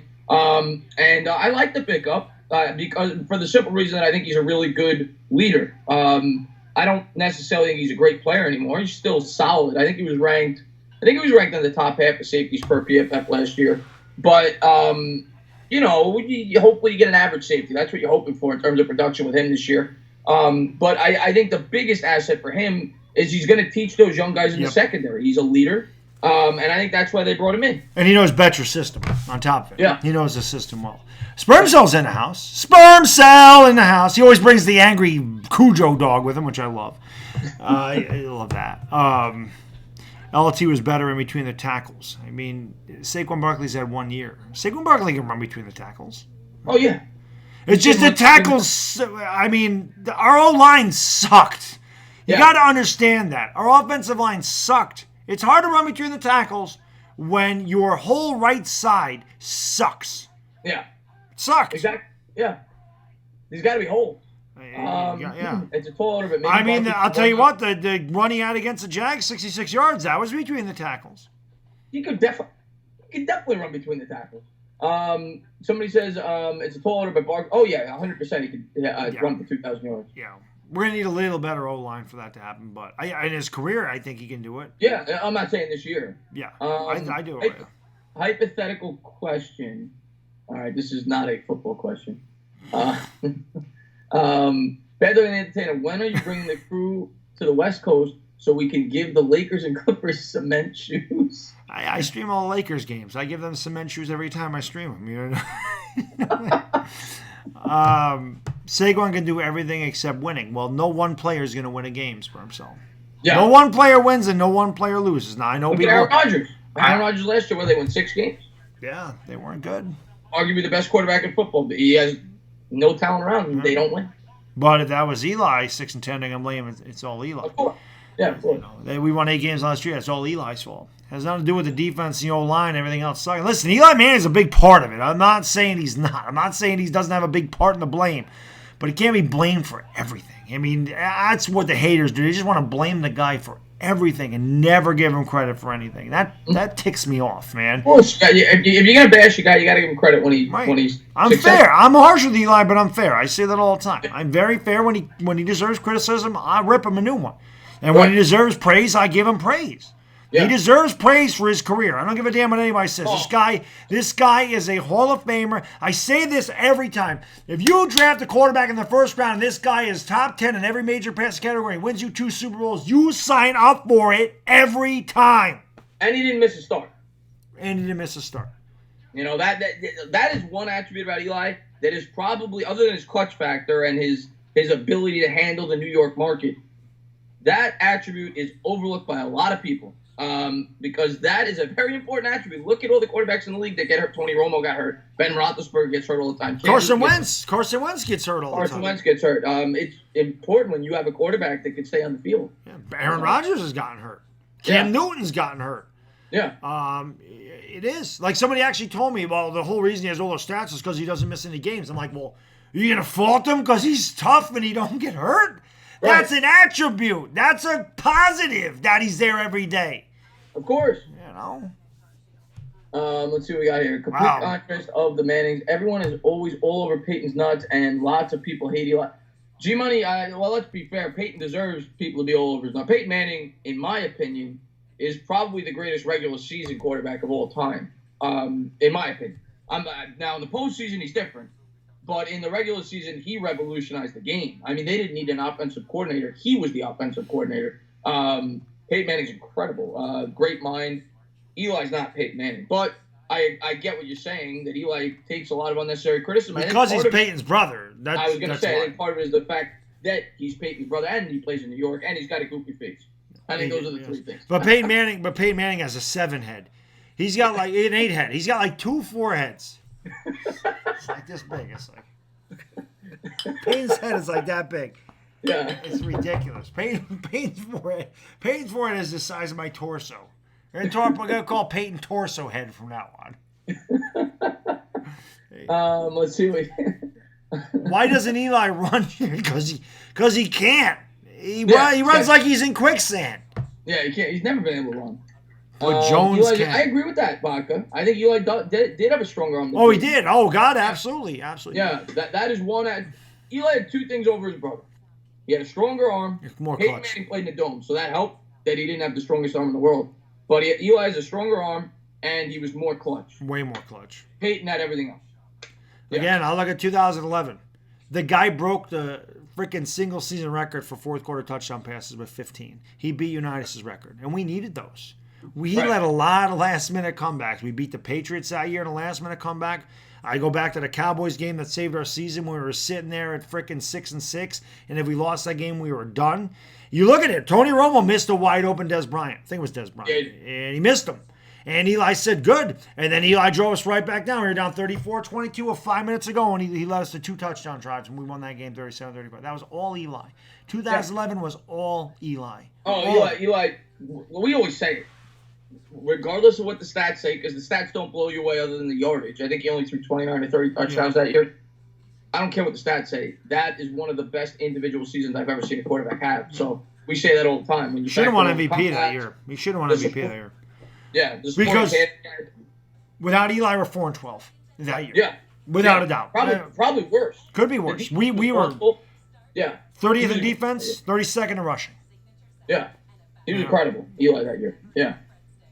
I'm about to give up, West Coast says. I don't know if you're trying to ask her a question. Maybe that's what you mean by that. I hope the Giants keep playing Eli. I don't think they will after this year. I'll say this to Victor. I hope that the Cowboys give Dak about $35 million a year for like 5 or 6 years and give him $120 million guaranteed. I hope that happens. Yeah, and they're going to. I hope they do. They're going to give him 33, we've heard, but they're going to give him over $30 million, and we will celebrate that. Yep, I hope so, because then by 2022, for the Cowboys, and I love it. Then you'll be the one winning 8 games in 2 years, and it'll be great. Yeah, because Zeke ain't going to be there. Yeah. Aegon says, do you think Jones would be a good everybody's complaining we're not answering the questions. I'm going to look at the chat. Go ahead. Ask your question. All right. Do you think Daniel Jones would be a good quarterback? I do. I do too. Who do you guys think has a higher ceiling, Daniel Jones or Darnold? Jones! If I'm being honest, you don't like Darnold, but I think Darnold has a higher ceiling. Darnold stinks! But I think Jones could be good, very good, but who has the higher ceiling, I'll go Darnold. I'm going to say this. Jones, for the simple fact that Sam Darnold has Adam Gase there. Nothing. Well, if you're going to look at it like that, yeah. That's why. I mean, coaching is a big part in a young quarterback's development. Walsh with Montana, Belichick with Brady. Right. Yeah, the coach is huge. It's a big Parcells with Sims. I mean, it has a big. It does. It has a big bearing on what a quarterback turns into, and I don't like it. Adam Gase did nothing with Ryan Tannehill, so. Right. I don't. I think Pat Shurmur can do a better job. If Pat Shurmur can make Case Keenum a Pro Bowl type quarterback, he can definitely do wonders for Daniel Jones and a better team around him. They're the Jets. I can't get on board with the Jets. No offense to the Jets. I don't hate the Jets. But they're the Jets. It's like me, I'm a Yankee fan. It's like me saying they're the Mets. They don't matter who the Mets bring in. It just never works. Right. It just never works. It's not the Mets way. It just never works. Anything that can go wrong goes wrong. Right. It sucks. Cano sucks. So, yeah. Syndergaard sucks this year. What the hell? Harvey's got an ERA. Or not Harvey, listen to me. DeGrom's got an ERA over 3. What the hell's going on in the Mets? Wheeler stinks. Yeah. What their pitching was supposed to be great. Their bullpen's terrible. If you would have told me before the year Jeff McNeil would do what he's doing, Pete Alonso would do what he's doing, we're going to the playoffs, bad dog. Yeah. But nothing else worked out. The pitching stinks. That was supposed to be a strong suit. And that's what I'm saying. It just the Mets had all this offense, and then they had the bullpen. It's like, hey, we're going to be great this year. And then the pitching stinks. Yeah. The Mets it never works for the Mets. It never works for the Jets. That's all I'm saying. There's no offense to those teams because I don't hate either one of them. It just never works for those guys. True. Unfortunately. They're cursed. Well, every once in a while, everything breaks right for a minute, but what's going on, Chris? Are they popping in? Pimp! Pete Alonso was definitely the brightest spot. Let's see. Do you think Giants fans will have more patience with Daniel Jones than they had in the past with draft picks like Flowers and Apple? No. This is New York City. If Daniel Jones sucks, I mean, we talk about it all the time. And it wasn't just my friend. There were a lot of people. After Eli's probably first year and a half, people were calling for his job. I don't forget that. So I don't think it'll be anything different for Daniel Jones. He's going to have to work through that if he struggles early on in his career. Eli Mann, they wanted him out in 2007. They said, to hell with this guy, get rid of him. I go back to this all the time. I was at the game when he played Minnesota in 2007. Got our ass kicked 42-17. Eli Manning threw 4 interceptions, 3 pick sixes. He threw 3 pick sixes in that game. He threw 4 interceptions. I think he fumbled once, too. I saw a guy out in the parking lot burning his jersey. Okay, this was in the middle of 2007. When he's 25 years old. Yeah, and I'm sitting there going, what the... I was mad at Eli, don't get me wrong, but the whole team sucked, okay? Yeah. And I'm like, man, what are you doing? Why would you burn a guy's jersey? And when he went and won the Super Bowl, obviously I celebrate first, and then after it's all over, I start thinking, I wonder how that guy feels. I bet you went and bought another Eli Manning jersey, the dumbass. But that's what it is. They're not going to have patience. They have less patience with Daniel Jones than anybody else. And it's not fair because they're going to have to give this kid some time. But if he comes in there and he stinks for 3 games, they're going to boo the hell out of him. This is just, they booed him when he hasn't even played a game and they booed his ass. Yeah. So no. This is New York City. Look at the Knicks right now. R.J. Barrett's not playing good in summer league. People are saying he sucks. So can we give him more than 3 games, please? Yeah. Summer league, you're gonna get on his case. They're gonna ride you. They're gonna ride you. Sorry, yeah. R.J. Barrett should be scoring 58 a game and not missing a shot. I mean, Knicks fans are more jaded than Giants fans, and we should be. I mean, let's be real. The Knicks stink. Speaking of things that can go wrong, oh my God. Never mind. That's another show. God. That's tomorrow night with Chris and Sim over there. Nothing but Knicks. It's another show. Yeah, it'll be tomorrow. We'll be talking about the depression that are the New York Knicks tomorrow night. The Knicks smell good. If you could add one player from the Knicks to the Giants and one player from the Giants to the Knicks, who would you choose? That is a very out-of-the-box question, Richard Cranium. Knicks to the Giants. I take Alonzo Trier to the Giants. He's got speed. I think he could be a good halfback. I think he could be a Wayne Gallman type of back, and I think Alonzo Trier could probably do it. And for the Giants, I bet you Daniel Jones could play some basketball. He's athletic. I think he went to Duke. He was actually a really good high school basketball player, Daniel Jones. So I'll go Daniel Jones. I agree with that. And I mean, he went to Duke with Zion and RJ, so why not? Yeah, there you go. The New York teams took their Dukies. They took DJ and they took RJ. DJ and RJ. That's what happens when they say that we need to look at the chat for every question. We try to answer every one. Then people are saying, why are you answering the stupid question? Well, we try to answer every question. You chose the white guy for the Knicks, Victor. Daniel Jones is he was I think he was a 3 or 4 star recruit, if I'm not mistaken. He was recruited out of high school for basketball. Rod Smith, that is going to be an interesting battle, Chad. The third down back between Gallman and Rod Smith. Rod Smith could definitely win in terms of short yardage situations. He's proven to be effective in the past, really only 1 year with the Cowboys, but I could see him winning that. I still think Gallman gets the bulk of the backup carries, but I could see Rod Smith being used for third and inch situations, goal line situations type of back. Jeremy says more rushing yards week 1, Zeke or Saquon. That's a good question. I think it was an interesting question, too. That's why I went over, but people were saying it was stupid, Delano. Well, Jeremy said more rushing yards week 1, Zeke or Saquon. Really good question. If I'm going to be honest, Zeke. You're not going to hear it, Giants fans. I'm going to go Zeke, but it has nothing to do with the fact that I think Zeke's better. I think Zeke's going up against a worse defense than Saquon is, and much worse, if we're being honest. And Zeke has a much better offensive line. And Dallas is probably going to be in the lead. Yeah, so I would. And he'll probably run more too. Yeah, I would go Zeke. That's why Cowboy fans love that. The next time, and I'm going to do this, the next time a Cowboys fan brings up the fact that he led the league in rushing yards, or they try to give me that Emmitt Smith's the best back ever because he's the all-time leader in rushing yards, I'm going to say that Eli Manning is the 8th greatest quarterback in the history of football because he has the 8th most passing yards. Yeah. Or 7th most passing yards. So he's the 7th greatest quarterback ever. So don't ever talk to me about him being overrated again. That's a great. That's how I'm doing it from now on. That's how I'm doing it. You want to go with yards, then I'm going to do that. That's how it is because that's not the tell-all sign. I say it all the time. Stats don't tell the whole story.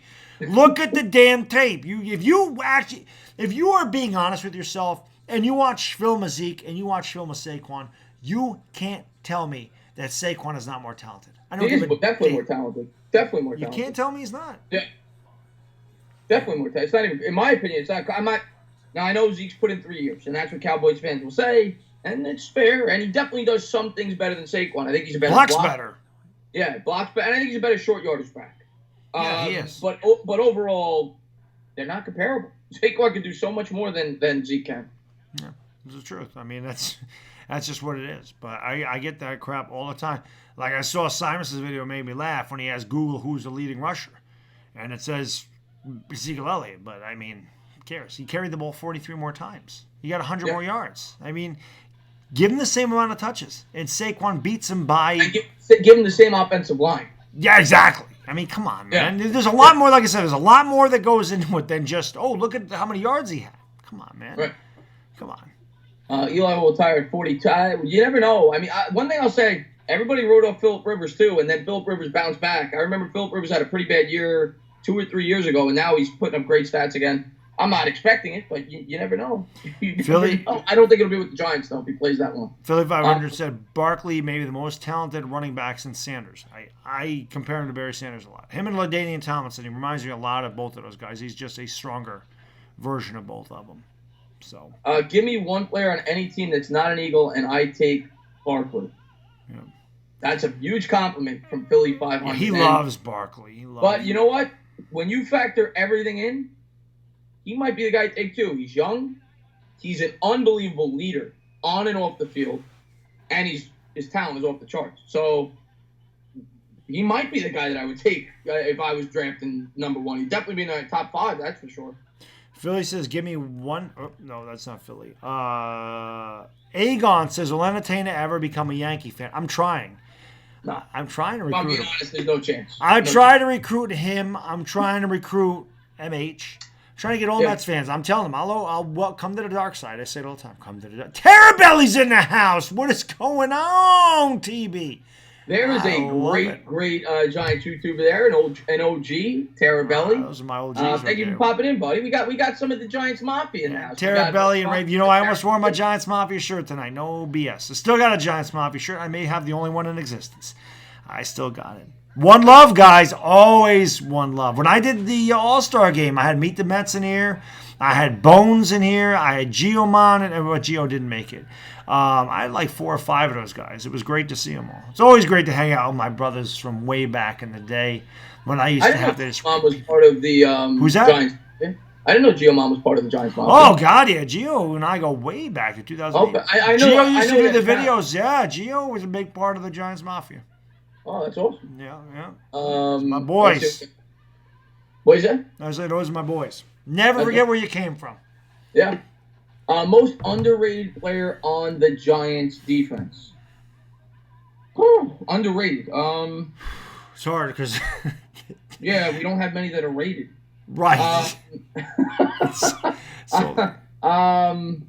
BJ Hill? Maybe. See, the rookies we can't say because they haven't played yet. Yeah, that's tough. God, there's a lot of rookies. Jabril Peppers, but people are speaking highly of him. Golden, maybe Golden could be the guy that I would say if he could bounce back if he's healthy. Oh, it's very interesting. Hey, Sports Live and the ATL is in the house. He says, what did he say there? Oh, shoot, I'm missing something. Damn it, what the hell just happened? There it is. Sorry, I missed it. Carlos, my man, just with a $5 boom! Thank you so much for the super chat. Why can I not move my chat here? There we go. I always say if you give Barkley the 2016 Cowboys O-line, he would have gone for $2,500 per. Oh God! I mean, easily. If he had Tyron Smith, Zach Martin, Travis Frederick, I don't even remember who the hell else they had on the other side. Doesn't matter. Those 3, you're good. Ridiculous. Put me and you in the other 2 spots, you're good. I probably would have had 1,000 yards that year. He would have had 2,000 yards behind that O-line, Carlos. Yeah. Not a doubt in my mind. Not a doubt in my mind. Whose FNTV is that? Holy, what are you talking about, SpermCell? What TV? I don't have the TV on. I have my TV on, but I don't think. I don't know what he's talking about. You can't even hear it. Westbrook says, "How much time will you give DJ before you freak out if he struggles?" 2 years. Like I said, we were talking about this earlier. You can't even judge a quarterback in the NFL until year 2. Can't even judge him. He could throw 1,000,000 picks this first year. We saw Jared Goff. Jared Goff was awful. Carson Wentz was awful. Eli Manning was awful. Peyton Manning was awful. Peyton Manning stunk his rookie. He led the league in interceptions that year. So if he doesn't play this year, I won't judge him that whole next season. If he only plays 2 or 3 games, I probably won't judge him that whole next season. It will be the following year where I will judge him. So I give him a full 16 games before I start to judge a rookie quarterback. Yeah. I don't know. I don't know how you can hear the TV. I can't hear the TV. And I'm sitting right here. So I don't know how you guys are hearing it. I think they're messing with you. I think they are too. I'm a Yankees fan, but I have a cousin who's both the Mets and the Yankees fans. Which I do. Tell me he's not a fan of either team. It's kind of like having 2 quarterbacks. If you have 2 quarterbacks, you don't have a quarterback. Yeah. If you like the Mets and Yankees, you don't like either one of them. That's one thing. Everybody does their own thing. Everybody, I guess people say they're New Yorkers. I never got that. Yeah, especially with baseball. I can't understand. I get it as a Yankee fan because who gives a crap? You guys have 27 championships. You have no reason to hate the Mets. But if you're a Mets fan, I find it very hard to root for the Yankees. I'm not, I love you, and I like a lot of Yankee fans, but it's very hard to root for a team that successful when you're rooting for a team like the Mets. So I never got that. I have no problem rooting for the Mets. Not that I root when they play the Phillies. I'm rooting for the Yankees, but I hear you. I don't root for the Yankees when they're playing anybody outside of my division. Yeah. People are crazy. There's no TV. Exactly. Entertainah's camera's delayed. Sorry about I can't do anything about DieHardGiantsFan. It comes and goes. It's weird. I don't know what's going on with that. It happens once in a while. But yeah. I could switch cameras if that would help. I don't know. Oh, you are delayed. I'm just noticing it now because I'm listening to you. I'm looking at the chat and I'm listening to you, so I didn't realize you are delayed. You want me to switch cameras? That might help. Give it a try. See what happens. I always say I gotta switch to the ugly camera sometimes. There's no camera that can make you ugly, so you're good. Oh, he disappeared on me. Oh, there he is. I'm trying to figure out how to switch cameras. The Mets are a pretty bad organization, not as bad as the Knicks. This is true, Terrabelli. Well, they both have bad owners. That's for sure. Yeah. There we go. Okay, let me move this over. Enter. And let's hit the check button. They have schizophrenia, Johnny, because my TV's on mute, so I know they're not hearing it now.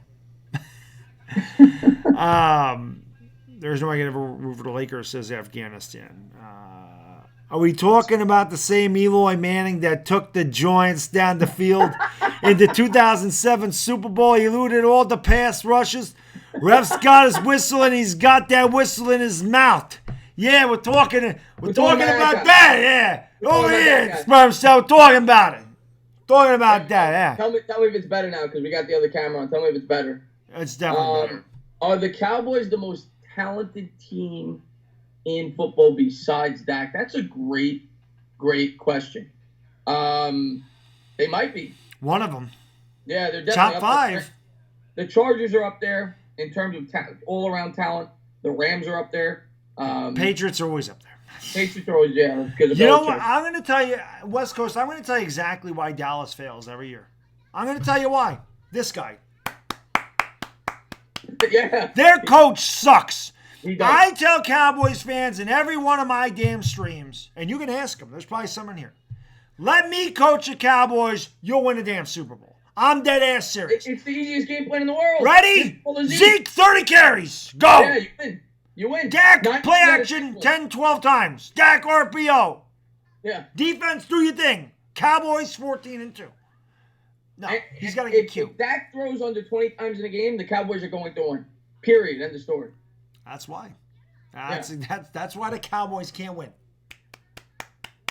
I hope he signs a lifetime deal. And I hope Jerry Jones lives to be 1,000. And I think he is 1,000, so maybe 2,000. He's a vampire. I mean, look at him. He's Kane from Poltergeist. He is. But, yeah. Poppy Goat says, I can't trust a New Yorker. No, he shouldn't. I gotta be honest with you. You're from California. Yeah, it's really no. They're going to resign him.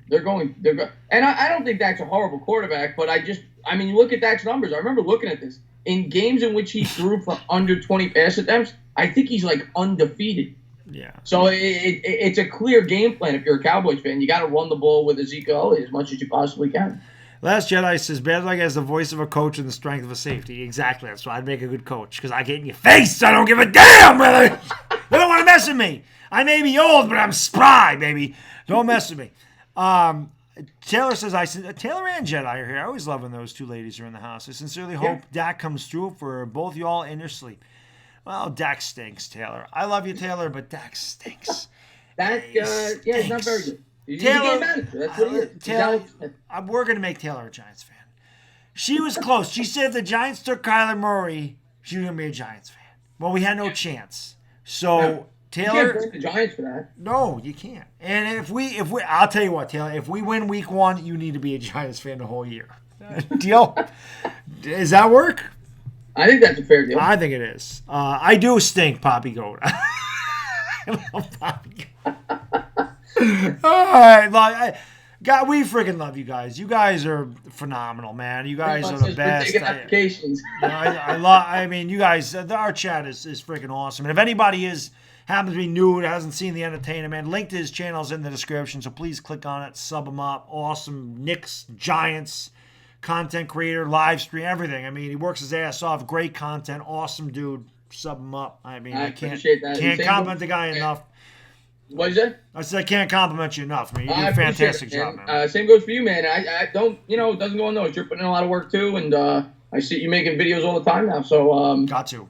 Yeah, man, you're doing a great job in your channel. Got another one coming. Ain't gonna be a Giants thing, but I got. What is that? I said I have another one coming here eventually. Well, I put the rage up there. That'll get some people like that. But I gotta talk about my Yankees a little bit. I won't get any views, but I do have to talk about it. I mean, there's some things out there, so we got to do it. It's hard to talk about the Giants. It's hard right now. I got nothing else. I got nothing else now. I did the Jones and Eli thing. I did the Eli thing. I did the Barkley thing. What the hell else can I? I can't do it. It's hard. Can't force it. Can't no. It's facts, Philly. These dumbass Cowboy fans, bro. Which games you guys? We're going to the Giants. Giants game. Yeah, we're doing the Giants game. 40 luck. We're gonna be there. Doodle in the house. Sir Cardinal in the house. Stand up, Sir Cardinal. Sir Cardinal, man. I gotta say, what a beautiful, beautiful melody he came up with today. Vodka Drinker says, well, he didn't need to have Taylor ask. I'd rather have Daniel Jones take the reins over Dak. Yes, that's right. Not even close. Not even close. I said it. Yeah. Daniel Jones will be better than Dak Prescott. Yes. Watch. I agree with that. Watch. I agree. Because their offensive line is going to be better than Dallas's in 2 years. Saquon Barkley's already better than Zeke. Watch it happen. And you guys are going to think I'm crazy, but watch 2020, 2021. Watch what happens in the NFC East. Watch. I agree. Balance of power is going to shift. You don't got to convince me. I know. Well, they already think I'm nuts anyway because I didn't. Daniel Jones doing 3 years. Dak will be the fourth best quarterback in the NFC East. That is my prediction. In 3 years, because that Dallas offensive line will be weaker. They may have lost Zeke. They're going to have to give up something. They're not going to be able to keep this team intact if they give him a $33 million contract. And when they start to lose those pieces, that gets exposed. That's a good one. I'm going to do that, Philly 500. I'm doing it. I'm doing that. He said, Bad Dog, do a video that's Jones is going to be better than Dak. Oh, yeah, that's a good. I'm doing that. And you know what I'm going to do while I'm doing that? I'm going to do this. Yeah, let's stick it to Dallas a little bit. I'm always on the Eagles' case. Let's give it to Dallas a little bit, too. I don't like either one of you sons of bitches. And it's always ripping on my Giants, which is a good... I mean, you should have reason to rip on the Giants. We stink, but still. Why not? Well, it's easy to rip on us right now. Come back to us in a couple of years. It ain't going to happen in a couple of years. Yeah, come back to us in a couple of years. But the Eagles will still beat us once a year. It doesn't matter. We be 15-0. We lose that last one to the Eagles. It doesn't matter. The Eagles, I said it earlier, they can be the worst team in football, and they'll still be us. SpermCell says if I do that video, there'll be 285 dislikes. You know what I'm going to do to that video, SpermCell? Take that option off. You can't vote on it. I can do that. I can make it where you can't vote. Oh, I see tons of channels do that. I can do it for that one. What's up, Peter? How you doing, my man? Philly, I'm going to do that just for my man, Philly 500. We go... I'm going to make so many Cowboy fans mad with that one. That is a good one. I like that one. But I did say it. It's not like I'm just making it up. I did just say that I think Daniel Jones will be better than Dak Prescott. Oh, I don't think that's out. I don't think that's crazy. I don't either. He doesn't have great numbers. He's a great team. I mean, that's what it is. And if Daniel Jones has a great team, why the hell can't he have? You know. Let's see. SpermCell says I should disable the comments so they can't respond. They go crazy. Can you imagine? Oh God. Are the Redskins better than the Giants? Yes. Probably. Yes. It's close, but the Redskins probably have definitely a better all-around roster at this point, if I'm being honest. The only thing is, who's their? I mean, they have a bad quarterback situation going on there. Yeah, they got a bad quarterback situation. Outside of the quarterback, I think they don't have the weapons we have either. They got guys back, but they obviously don't have a Barkley. And we said earlier, their wide receiving core is bad. But they have a better offensive line, probably. They have a better defense. I don't know if they have a better offensive line anymore. Maybe not. Maybe they're not better than we. I mean, Maybe I'm they're just not better going than by them being 6-2, but Now they I'm lost. starting to talk myself into thinking the Giants could be decent. I should stop getting too optimistic. I do this, Scrapple. I told you. I start off so pessimistic, and then as it gets closer, I'm like, yeah, I shouldn't do that. I shouldn't do it. You go in with low expectations. If they surprise you, great. Yeah. But I do think we'll be better than people think. That's all. Yeah. Oh, I can't wait to do that video. Oh, that's going to be a beauty. People going to hate it. I'm going to lose like 9 subscribers. Oh, you'll lose probably 50. But I don't care. Yeah. Who cares? Have fun. I'm going to have fun. Why not? It's football. What the hell? What the hell? Do you guys think that Eli Manning can make Saquon Barkley a cannoli running back? Well, they're not going to make him Italian. MH. So I don't know what kind of we need an Italian quarterback. We go over this every week, MH. We need an Italian quarterback. We don't have one.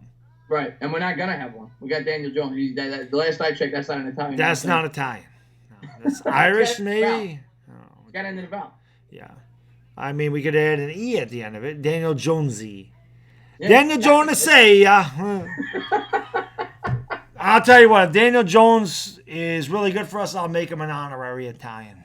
I'll even give him some cement boots that he can give to a cowboy player sometime. Saquon Barkley's already an honorary Italian. He is, yeah. Yes, he is. He's a paisano. It don't matter. Don't matter. Let's see what we got here. Philly says, and then I'll come out 8 hours later and say, Philly, you're the man. I love it. Let's do it, Philly. Let's get him. Afghanistan. Yeah, of course you can, Afghanistan. Vinny Testaverde, yes, he is from Long Island. Went back to him. Yeah, DieHardGiantsFan says he's going to share that. Oh, that's going to be a good video. Oh, that's coming out tomorrow, guys. There's a lot of great Italian quarterbacks. Montana, Marino. Marino, probably the best. Yeah. Testaverde wasn't a horrible quarterback, but Ferragamo, he brought the Rams to the Super Bowl. Who the hell else? Pat 1984. It's been a long time since I've seen you, my man. Hope you and the family are well, brother. Hope everything is okay over there. Haven't seen you in a while, so hope all is well. Who else is a really great Italian quarterback? Trying to think here. Not for you. We don't have a lot. We don't really have a lot of the Italian. But some of the top ones ever were, we just said Marino and Montana. Montana. Right? I mean, Namath had to be some kind of Italian. He's an honorary Italian, if nothing else. He's Italian. He's got to be. I mean, Jimmy Garoppolo. There you go. Jimmy Garoppolo. Vic was Italian. Yeah. Yes, Michael Vick was definitely Italian. He was in the mob killing dogs. What the hell that kind of. Who the hell else we got? I can't think of any more Italian guys. Garoppolo. There you go. Chris Senior, mid-March, if everything goes right, they can win the division. Mid-April, Mets are doing great there. 17-4 mid-June. The Mets have got to pick it up. I didn't finish. Do women masturbate? I'm sure they do. I know they do. Is Dick Vitale Italian? Yeah, Dickie V is definitely Italian. Yeah. Very Italian. What's up? Vic was from Sicily. Yeah, I could definitely see that. He looked just like me. Just like Dwayne Haskins. I think MH always says I look like Dwayne Haskins. Gronk comes out of retirement to join the Giants. We wouldn't need him. Here, Terrell Suggs was an Italian, but he's not a quarterback. Is that true? Terrell Suggs can't be Italian. Phil Rivers is Italian. I gave him the Chris Senior approval. All right. I walked into my Johnny Gooch walked into this dog masturbating. All right, good to know. Well, they always do. They lick the hell out of themselves. Nonsense stream, but that's always fun. Yeah. Corey Ballantine sounds Italian. A little bit. Yeah, it does a little bit. Yeah, he's not Italian though. No, he's not. Jedi says I look like Alvin Kamara. Okay. I love it. Too Tough says, who's most likely to make the Hall of Fame, Adrian Peterson or Frank Gore? Both. They're both making the Hall of Fame. Yeah. Frank Gore's 4th all-time in rushing yards, and Adrian Peterson, one of the best running backs, probably the best running back of this generation. Yeah. That guy was... The guy ran for over 1,000 yards last year, being 33 on a bad offense, and coming off of 2 ACL injuries. Well, remember the year he came back from the ACL? Yeah, he almost broke Dickerson's record. Yeah.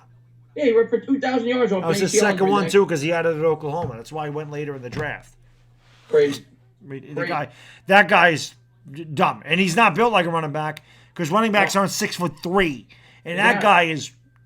I mean, probably outside of Barry Sanders, I think he's the greatest running back I ever saw in my life.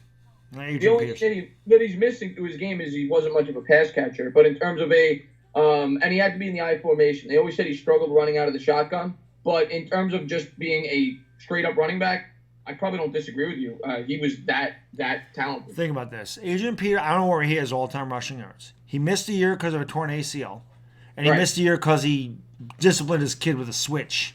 Right. Which, listen, back in my day, that's how you discipline people. You got an ass whooping. To me, everyone made a big outcry about that, whatever. I'm like, well, that's how it was when I was growing up, so I didn't think it was that big of a deal.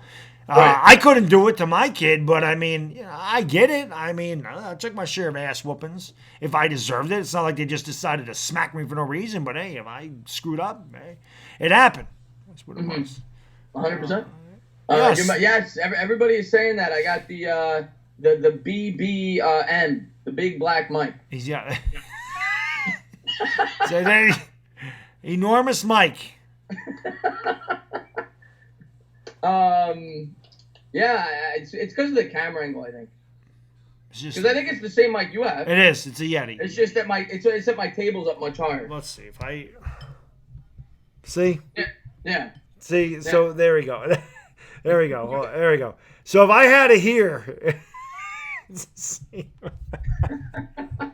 This did turn into a nonsensical evening. Looks like you're talking into a can. Oh man, yes, all the time, MH. Open your mouth real wide, Philly 500 said. You want to Photoshop? I'm gonna step back a little bit. Step back. Entertainah looks like the guy who spends his nights playing violin to his 65-year-old Chinese neighbor as he uncomfortably sleeps in fear that he would rather raid the fridge for a film. You gotta love Johnny Gooch. I don't even know what that means, but yeah. I'm 60% orange, says Jared Williams. ASMR, quick, please. Why do you always want me to whisper? What the hell's going on there? I don't understand. I'm not holding anything. I appreciate that, my man. Yeah. Jimmo. Yeah, thank you, Alex Code. Appreciate that. Did you see Beckham's new haircut? I did not, but I heard about it. Foreign Scarface let me know that he got a haircut. I knew he cut it short last year, but I think Chris said that he took the blonde out of it. If the NFL season started tomorrow, who would be the Giants' third wide receiver? Corey Coleman. Coleman if it started tomorrow. Yeah. For sure, I think. Did OJ do it? No, the gloves didn't fit. Yeah, OJ did it. Let's be real, OJ. No, if the gloves don't fit, you must have quit. You must have quit, yeah. I mean, I remember that. That was a big deal when I was 18 when that happened. That was a big deal. Of course, he's the reason that the Knicks lost the championship, so screw OJ. He did do it. To hell with him.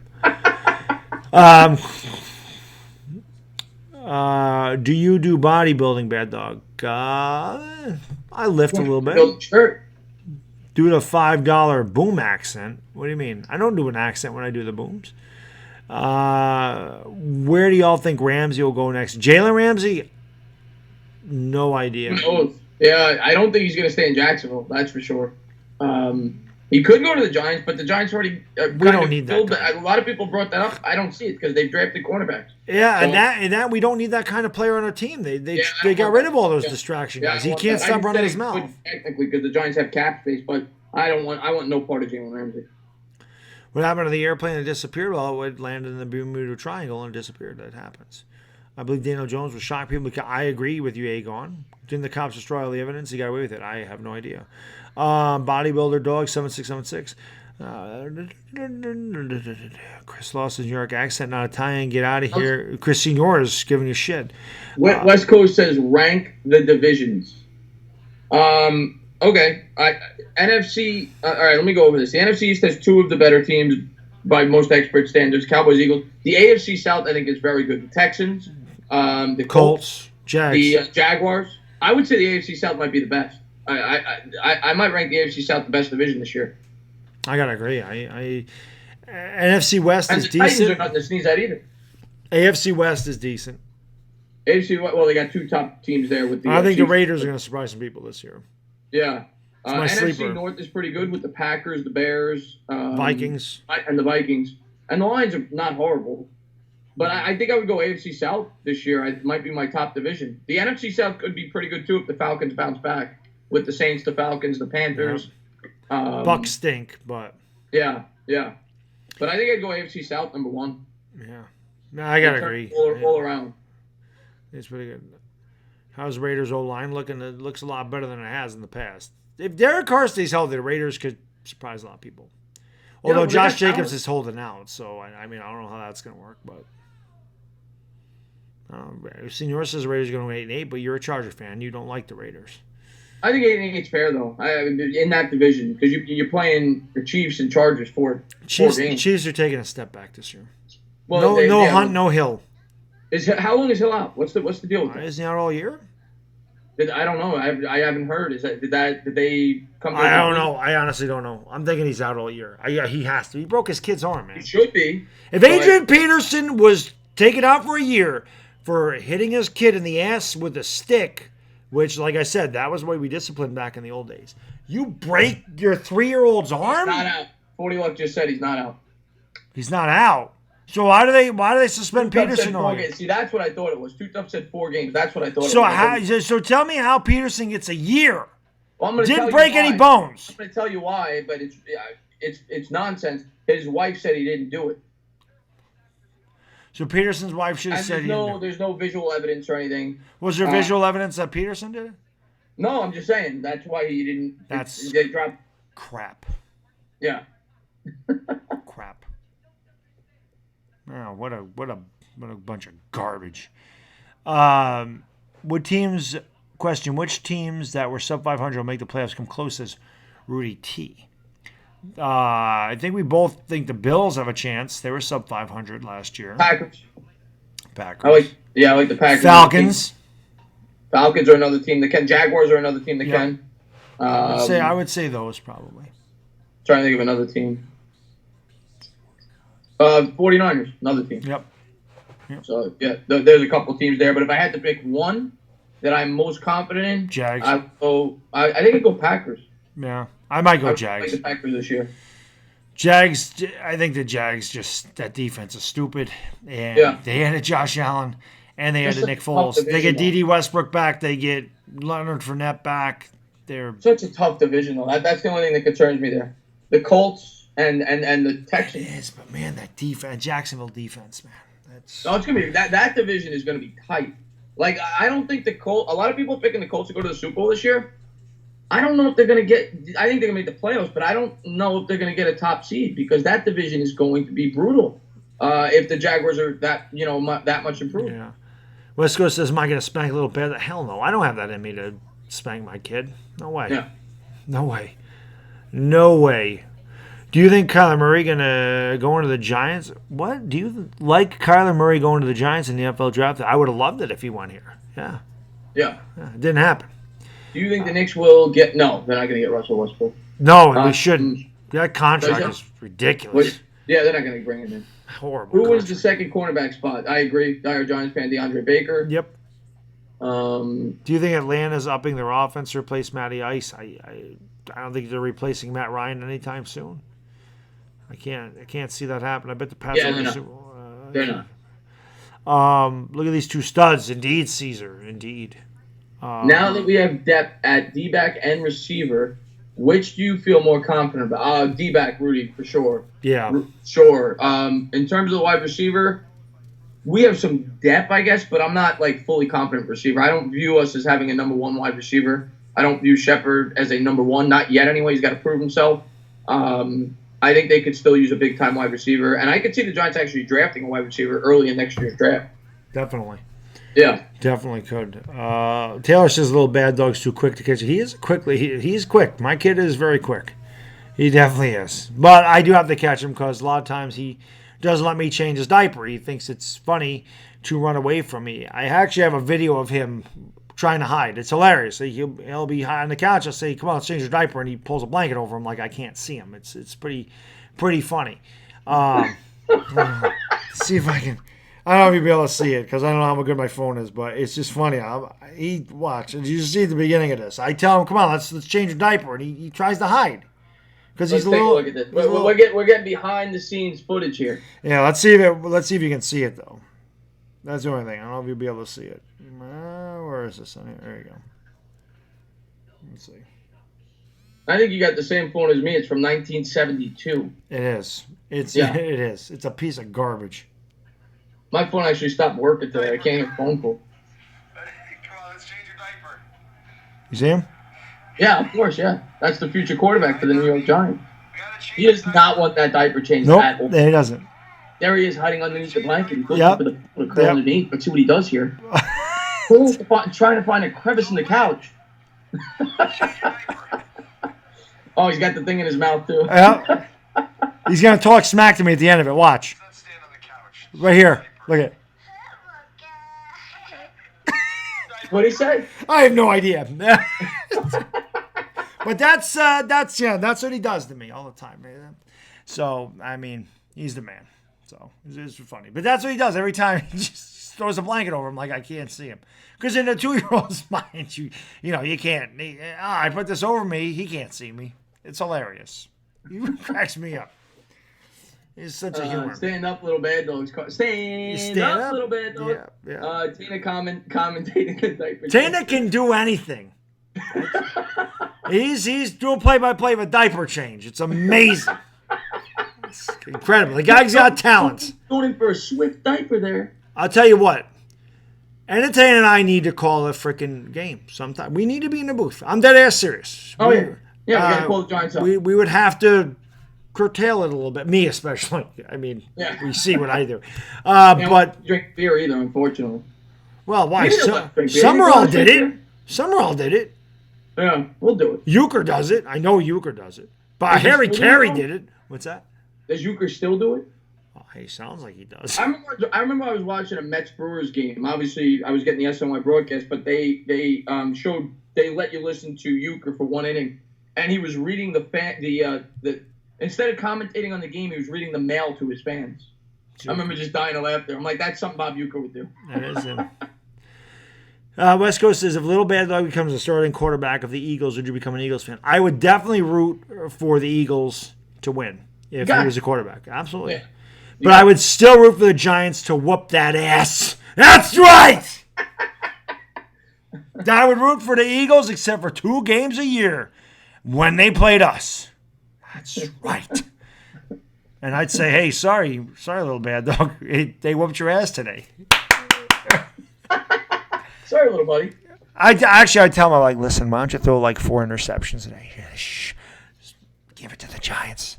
And listen, my son is 2, so he'd be the starting quarterback for the Eagles in 2039. He'd be 22.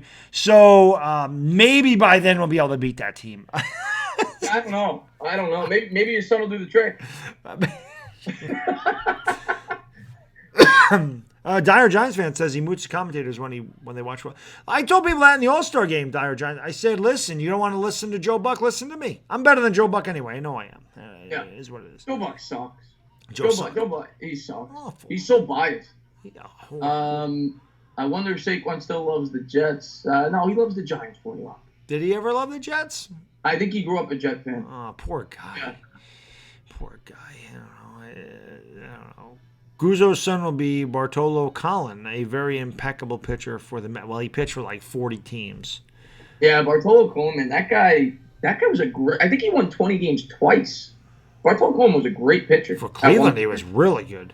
Yeah. One of the best moments in sports is him hitting that home run. Oh, the home run. Yeah. And he crushed it. Underrated signing by the Mets. The Mets actually got killed when they brought him in because he was like 42, and he pitched really well for the Mets. He won like 15 games. He pitched for the Yankees too. I know. He pitched for everybody. Yeah. He pitched for literally all 30 teams. No, Carlos. Joe Buck is actually actually, I don't know who he is because he's from St. Louis. He's definitely a St. Louis Cardinal fan, but there's no football team in St. Louis. So I actually don't know what kind of football team he likes. Jared Williams seems to think everybody hates me. Who? I'm sorry, Jared Williams.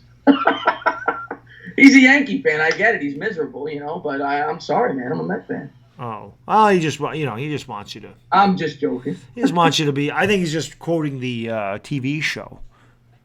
That is. And I agree, Chris. No, you are my real son. What's going on, Quinn? Thank you for popping into the stream. Yeah. Thank you for popping into the stream.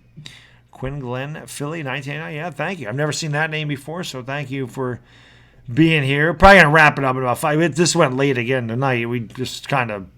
I don't even know how much Giants really talked. It's hard. Vladimir Putin, thank you so much for the $1. Boom! I really appreciate that, my man. Dilly. Thank you so much. Dilly. Yeah, but it's hard. This show will be on Entertainah's channel next week. So again, if you haven't subbed him up, make sure you go into the description, click on the link, sub up his channel. Next week is probably going to be about the same. I think next week we'll have something more because it'll be a week before. I think probably something will come out. We'll probably have something to talk about next week. 2 weeks from tonight, we'll definitely have a lot to talk about. Definitely. Because that's when you're going to see them in pads. They're going to get going. And then, of course, a couple weeks after that, they're going to play their first preseason game. And then it's really going to go. Then we're really going to have a lot to talk about. So one thing maybe we could do next week, you ever listen to Francesa when he does the over-unders for the team's win predictions before the season starts? Yes. Maybe we could do that for all 32 teams. Ah. Look that up, get that information. Maybe we'll do that. That'd be fun. That would be fun. Going to talk Yankees, says Jared Williams. I talk Yankees every time I do the streams. Every time. Nicole Vieira says, let's go Giants. You're damn right, Nicole. You're damn right, let's go Giants. Absolutely. We're going to talk Little Mermaid, sure. Who do the Giants play in preseason week 1? The Jets. Normally we play the Jets week 3. But I didn't know that. Oh, because we're playing them in the regular season. Yeah, so we don't do the dress rehearsal. I think we play Cleveland week 3 this year. That makes sense because they don't want to give away their books. Is that the reasoning? Oh, yes. So we play the Jets week 1. Huh. The Jets week 1. What's better, the Giants O-line or the secondary? That's a tough one. I got to go O-line. They're experienced. For just this year, I'd go O-line because the secondary is still inexperienced. The O-line has veterans, right? They got some veterans there. So I would go O-line for this year. Except for Hernandez. In the future, I might go secondary. 2 years down the line, I might go secondary. Yeah, well, either way, it'll be good. But, yeah, I mean, the only young guy we really have is Hernandez. Solder's been around. Remmers has been around. Zeitler's been around. I mean, they're not young.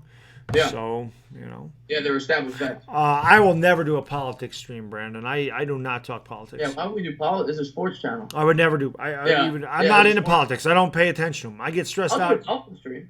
I'll do an aquatic stream. Do it underwater. I should have made my background an aquarium. Oh, man. Yeah, no politics. Politics people get too upset. And yeah, it's too personal. I don't watch. I don't know anything about it, to be honest with you. We'll see you week 1, Mad Dog, and Joey Gallo should have won MVP. I agree, Santana Louis. Joey Gallo should have won MVP. They gave it to frickin' Bieber because he struck out the side. Gallo's home run was a difference in that game. Joey Gallo should have got it. They did that with Pedro one year too. I remember he struck out the side and he got the. But maybe he did it for 6 straight batters. I don't remember. He got 2 innings. Yeah, he pitched 2 innings. He struck out 5. He struck out McGuire, Sosa, like every guy. He dominated, and it was in Fenway. Yeah, that's Yeah, that was the year when Ted Williams came out on the golf cart. Yeah. Yep. No, Pedro was amazing that year. Yeah. But Gallo should have won the MVP, in my opinion. Thank you, Caesar. Yes, this is a newer hat. It's actually, I was looking for something in my closet, and I found the hat. I said, damn, I've never worn this. I like this hat. It's a good-looking hat. I like that. Thank you. The hat makes the man, they say. Now you got a 9.5 out of 10 hat. They're beautiful. Yeah. Carlos, thank you so much for the super chat, my man. Dilly. Really appreciate that. Really appreciate it, brother. He says, the Giants-Browns 2020 is definitely Sunday night football. NFL is going to eat that. Oh, my God. Gotta be. But thank you so much, man. I really appreciate it. The chat has a $5 boom! Thank you so much, man. I really do appreciate it. Really do appreciate it. That game, Beckham coming back to play the Giants and Vernon. I mean, yeah. Well, Vernon, who gives a damn, but Beckham. Yeah, Beckham. Beckham's going to. Oh, and you know who's going to pick him up? DeAndre Baker. Baker going to get that, and Baker going to get in his head a little bit because Baker's a scrapper. He gets physical at the line. Yeah, he does. You guys going to make training camp, says Moose Kamal. Chris May. Right. I live up north, so that's like 200 miles south of me. So I'm not gonna be able to make it. They practice. I would never be able to make that. No way. I actually plan to try to go the first day that's open to the public on the 25th. So we'll see if it works out. Maybe the 27th. I don't know. I want to go one day. You know, I don't know if I'm going to be able to stream. We'll see. But I want to go one day and maybe vlog if I can't stream. Yes, so, and one thing he's going to do when he gets here, he's going to have a beer, and he's going to go up to Ron Effect, and he's going to say, hold my beer. When they were in Albany, I used to go all the time, but they're not anymore. Nicole says, when will the Giants-Eagles trend turn around? Great question, Nicole. The sooner the better. It's just inexplicable how we lose these games every year to this team. It never fails. Yes. The sport times we played them, we absolutely should have won. Not even a debate. God, it's just and we lost all three. Dumb. Dire Giants fan, thank you so much for the super chat, brother. I really appreciate it, man. Dilly, thank you for everything you do, man. Dilly, brother, he says, great stream, guys. I can't wait for the season to start. My prediction is 8-8. Hopefully we do better, but we'll see. $5. Boom! Thank you so much. I think that's a fair prediction. I do, too. I think that's probably around where me and Bad Dog have them. I'm between 6 and 9 wins. If everything breaks right, 9 wins. I will do I think 7, 8 wins is probably about where we have them. I did a quick schedule prediction when it was first announced, and I had us going 5-11. Yeah. I will do one. I said this, and I'm going to change my mind a bunch of times. I said it right in there. I will do one a couple weeks from, probably a couple weeks from today when spring training. Listen to me. When preseason, when training camp starts, I'll probably do another schedule prediction, and then I'll probably do one more before the season starts. Right. And we'll go with that. But because the one I did before is obviously before the draft. It was before free agency. It was just when we saw the schedule. Yeah. So I'll do it. Other teams too. What if Carson Wentz gets hurt in preseason? You don't know. That changes obviously your record prediction potentially for the Giants, even though it wouldn't, because the Eagles would win if I was the quarterback. But this is true. They don't even need a quarterback, and they somehow find a way. Who was the pitcher? We always go back to baseball. I think it was Satchel Paige. You ever hear about that? Where he told all the fielders to go into the dugout and he pitched with nobody on the field. He struck out the side. I did not hear that. That's crazy. Yeah, I'm pretty sure it was Satchel Paige. That is unbelievable. That is freaking awesome. That's awesome. Golden Tate is the 6th BEAMM.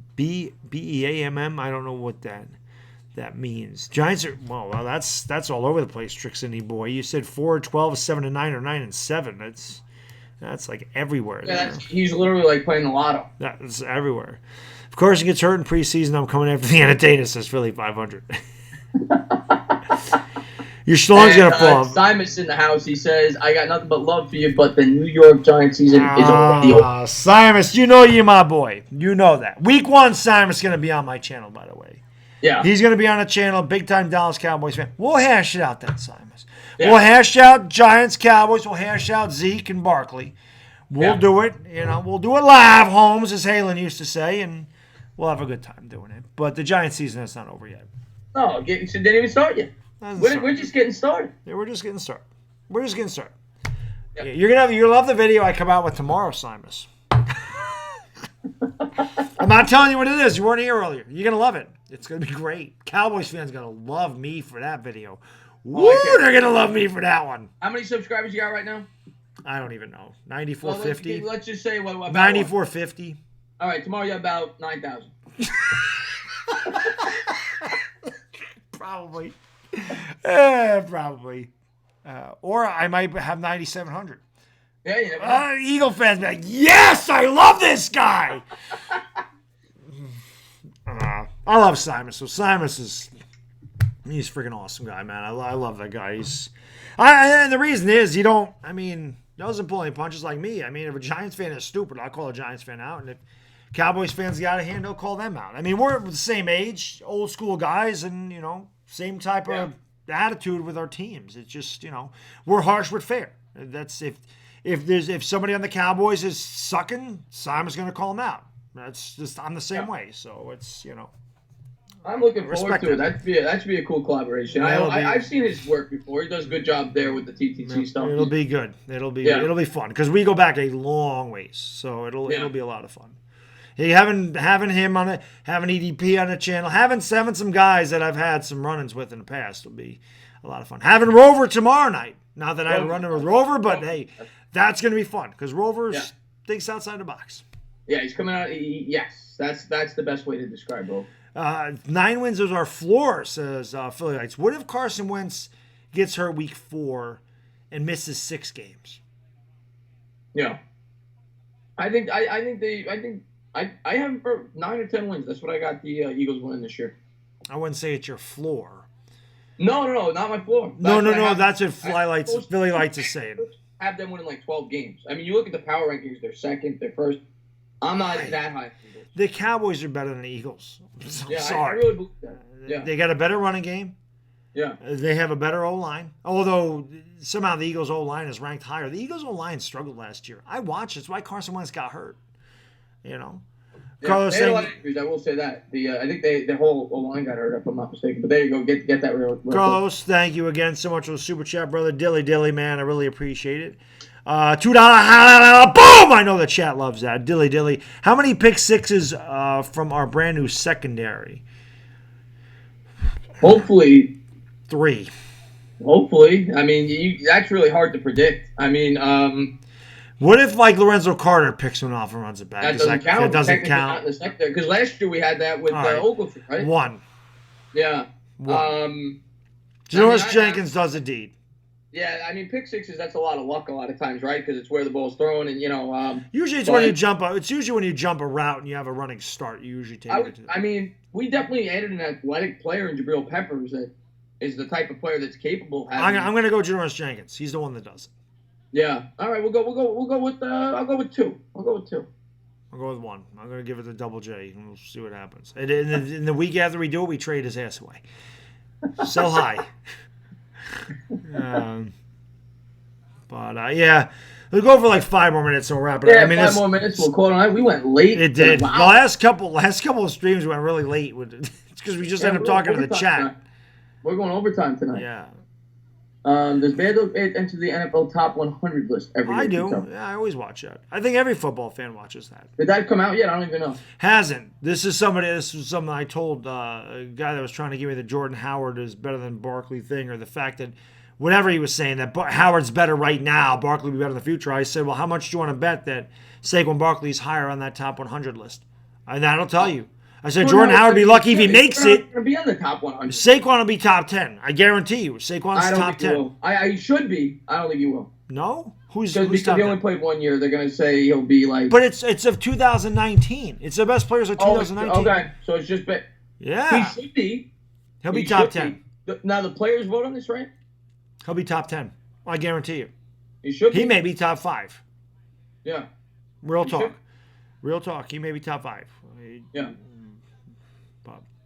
But Jordan Howard will not be in the top 100. Oh, that's what I'm saying. I said if you think Howard's better right now, how much you want to bet that Barkley's beats him in that ranking? And that's voted on by the players, so it'll tell you. Moose Kamal says, I'm going on the 25th. Go that day, please. Have a good night, Jared. Jared, take her easy. Let's go Yankees. Mahomes will probably be 1 based off the year he had last year. I agree with that.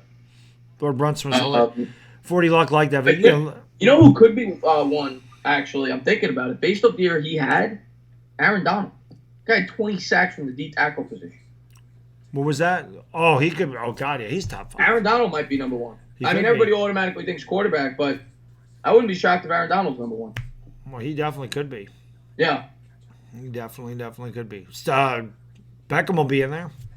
He won't be as high. Barkley will be way higher. He'll play 12 games. But he'll be in the top 100.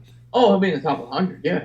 They put Landon Collins in the top 100 when he stunk. They put him in the top 100. I'm like, yeah, that's a joke. He'll be on there based on name recognition. I have never in my life seen a more overrated player than that guy. I have never seen a more overrated safety in my life than Landon Collins. That guy is so overrated. That guy is not good. I don't know what the hell people see that I'm not seeing. I don't see it. He stinks. Yeah. Let's see. Aaron Donald and Bobby Wagner got a 99 overall. Yeah, well, Bobby Wagner's incredible too. That's a guy that hits the open market next year that the Giants could potentially look at. It's true. Bobby Wagner. He's up there in age, but he's still. He was the number 1 rated linebacker in football last year per PFF. So Bobby Wagner could be a guy the Giants look at next year. He's going to obviously cost a ton of money. Yeah, Kenneth Joseph says Eli top 100. No. He had good numbers, but he's not top 100. No. He only threw 21 touchdowns. He's not getting the top 100. Yeah. Who's the most irreplaceable player the Giants can't lose to injury? Barkley. Other than Saquon, he said. Eli. You go. Shoulders the blindside protection. So I'd probably go. I think I'd go shoulder. Well, that's a good question. Those are a good question. I mean, because we're thin on the offensive line after the starters. We are thin on the offensive line. If we lost Solder, we'd be dead. If they lost Solder, I got to imagine they'd move Remmers to the left. I have to imagine they do that. Yeah, you can't put Chad Wheeler over there. Which he's never really played. He's a right tackle, throughout his career. I would go Solder. I think Solder's probably the second. As crazy as that may sound, because he's not near the second best. No. He might be the second most important player. That's a good call. I have to agree with you because it's not like obviously Golden Tate, Sterling Shepard, but they're all interchangeable. None of those receivers really stand out. They're all interchangeable, So yeah. I don't know. Does Jano Jones play over under 5 games this year? I think he plays over. I think he starts week 12 after our bye and plays it out. 12, 13, 14, 15, 16, 17. I think he plays 6 games this year. I would say over. Yeah, I would say over as well. Probably.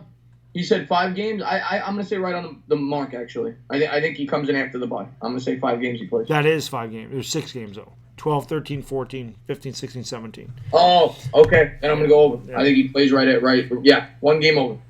New York for life, I love you. But he said, so I made a case Eli's better than Brady yesterday. You lost. Nobody's better than Brady. Nobody. I love Eli. Not close. Oh, you're not talking about this year. You're talking about historically. I don't care this year, last year, ever. Yeah. Tom Brady's Tom Brady. I sound like Madden there. Brett Favre is Brett Favre. Brady is Brady. It's great. Yeah, he was.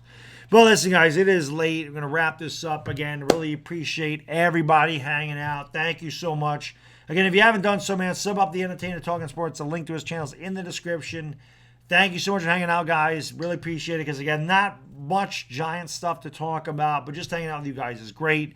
Next week, it'll be on my man's channel, so make sure you tune in for that. And obviously, check out all of our videos. I have a Rage compilation of video on my page, which is pretty damn funny. If you want to see my Rage from last year and get a preview of what's going to happen this year, because probably a good idea to bring that out, get a little preview of what that's going to happen. And then, of course, you guys that were in here earlier know the video that's coming out tomorrow. And that's going to make Cowboy fans very happy. Yeah, and it'll be good. So anyway, guys, I just want to I'll let you close it out tonight, my man. Yeah.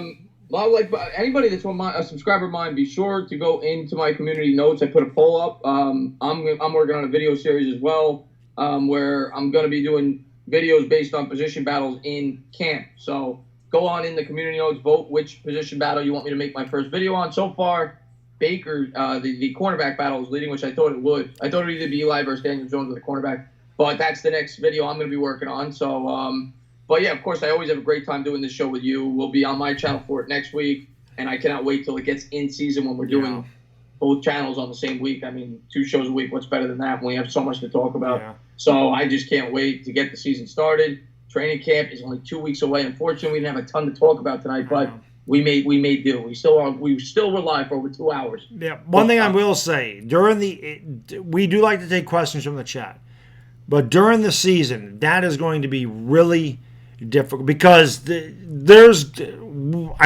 me, maybe I'm optimistic. I'm expecting 250 to 300 people in there every week. Oh yeah, week 1. Yeah. So it's going to be harder to see all the questions. It's not like we're going to be ignoring you, but when there's a bigger crowd, because a lot of people aren't here during this time, but as soon as a Giant, I know just from me being on YouTube for so long, my experience is I'm talking 2014, 15, back in the day, when I started up my channel again. Yeah. There wasn't many guys on my videos at all because a lot of I'm a football thing and I'm based on football pretty much. Everybody knows me for my football stuff. They're not there. They don't expect me to do football videos. Right. But once football season started, kaboom! There they are again. Yeah, So you're gonna have people that are only football subscribers that it's only gonna care happen. about football. And you're gonna have that with him too. So it's probably gonna triple. So it'll be a little bit more difficult. Yeah, the show's gonna be great in season. We can't wait. It'll be awesome. And like he said, chat's gonna be moving, and it's gonna be a great show. In season, when we actually have stuff to talk about. It's gonna be a great show. Yeah, and when other people have stuff to talk about, it'll be great. So yeah. Well, yeah, Bad Dog. He's gonna. You got to do what you always do. You got to do. All right. So anyway, guys, again, thank you so much, and love you guys. We'll see you next time for the Entertainah. It's the Bad Dog, and we are gone.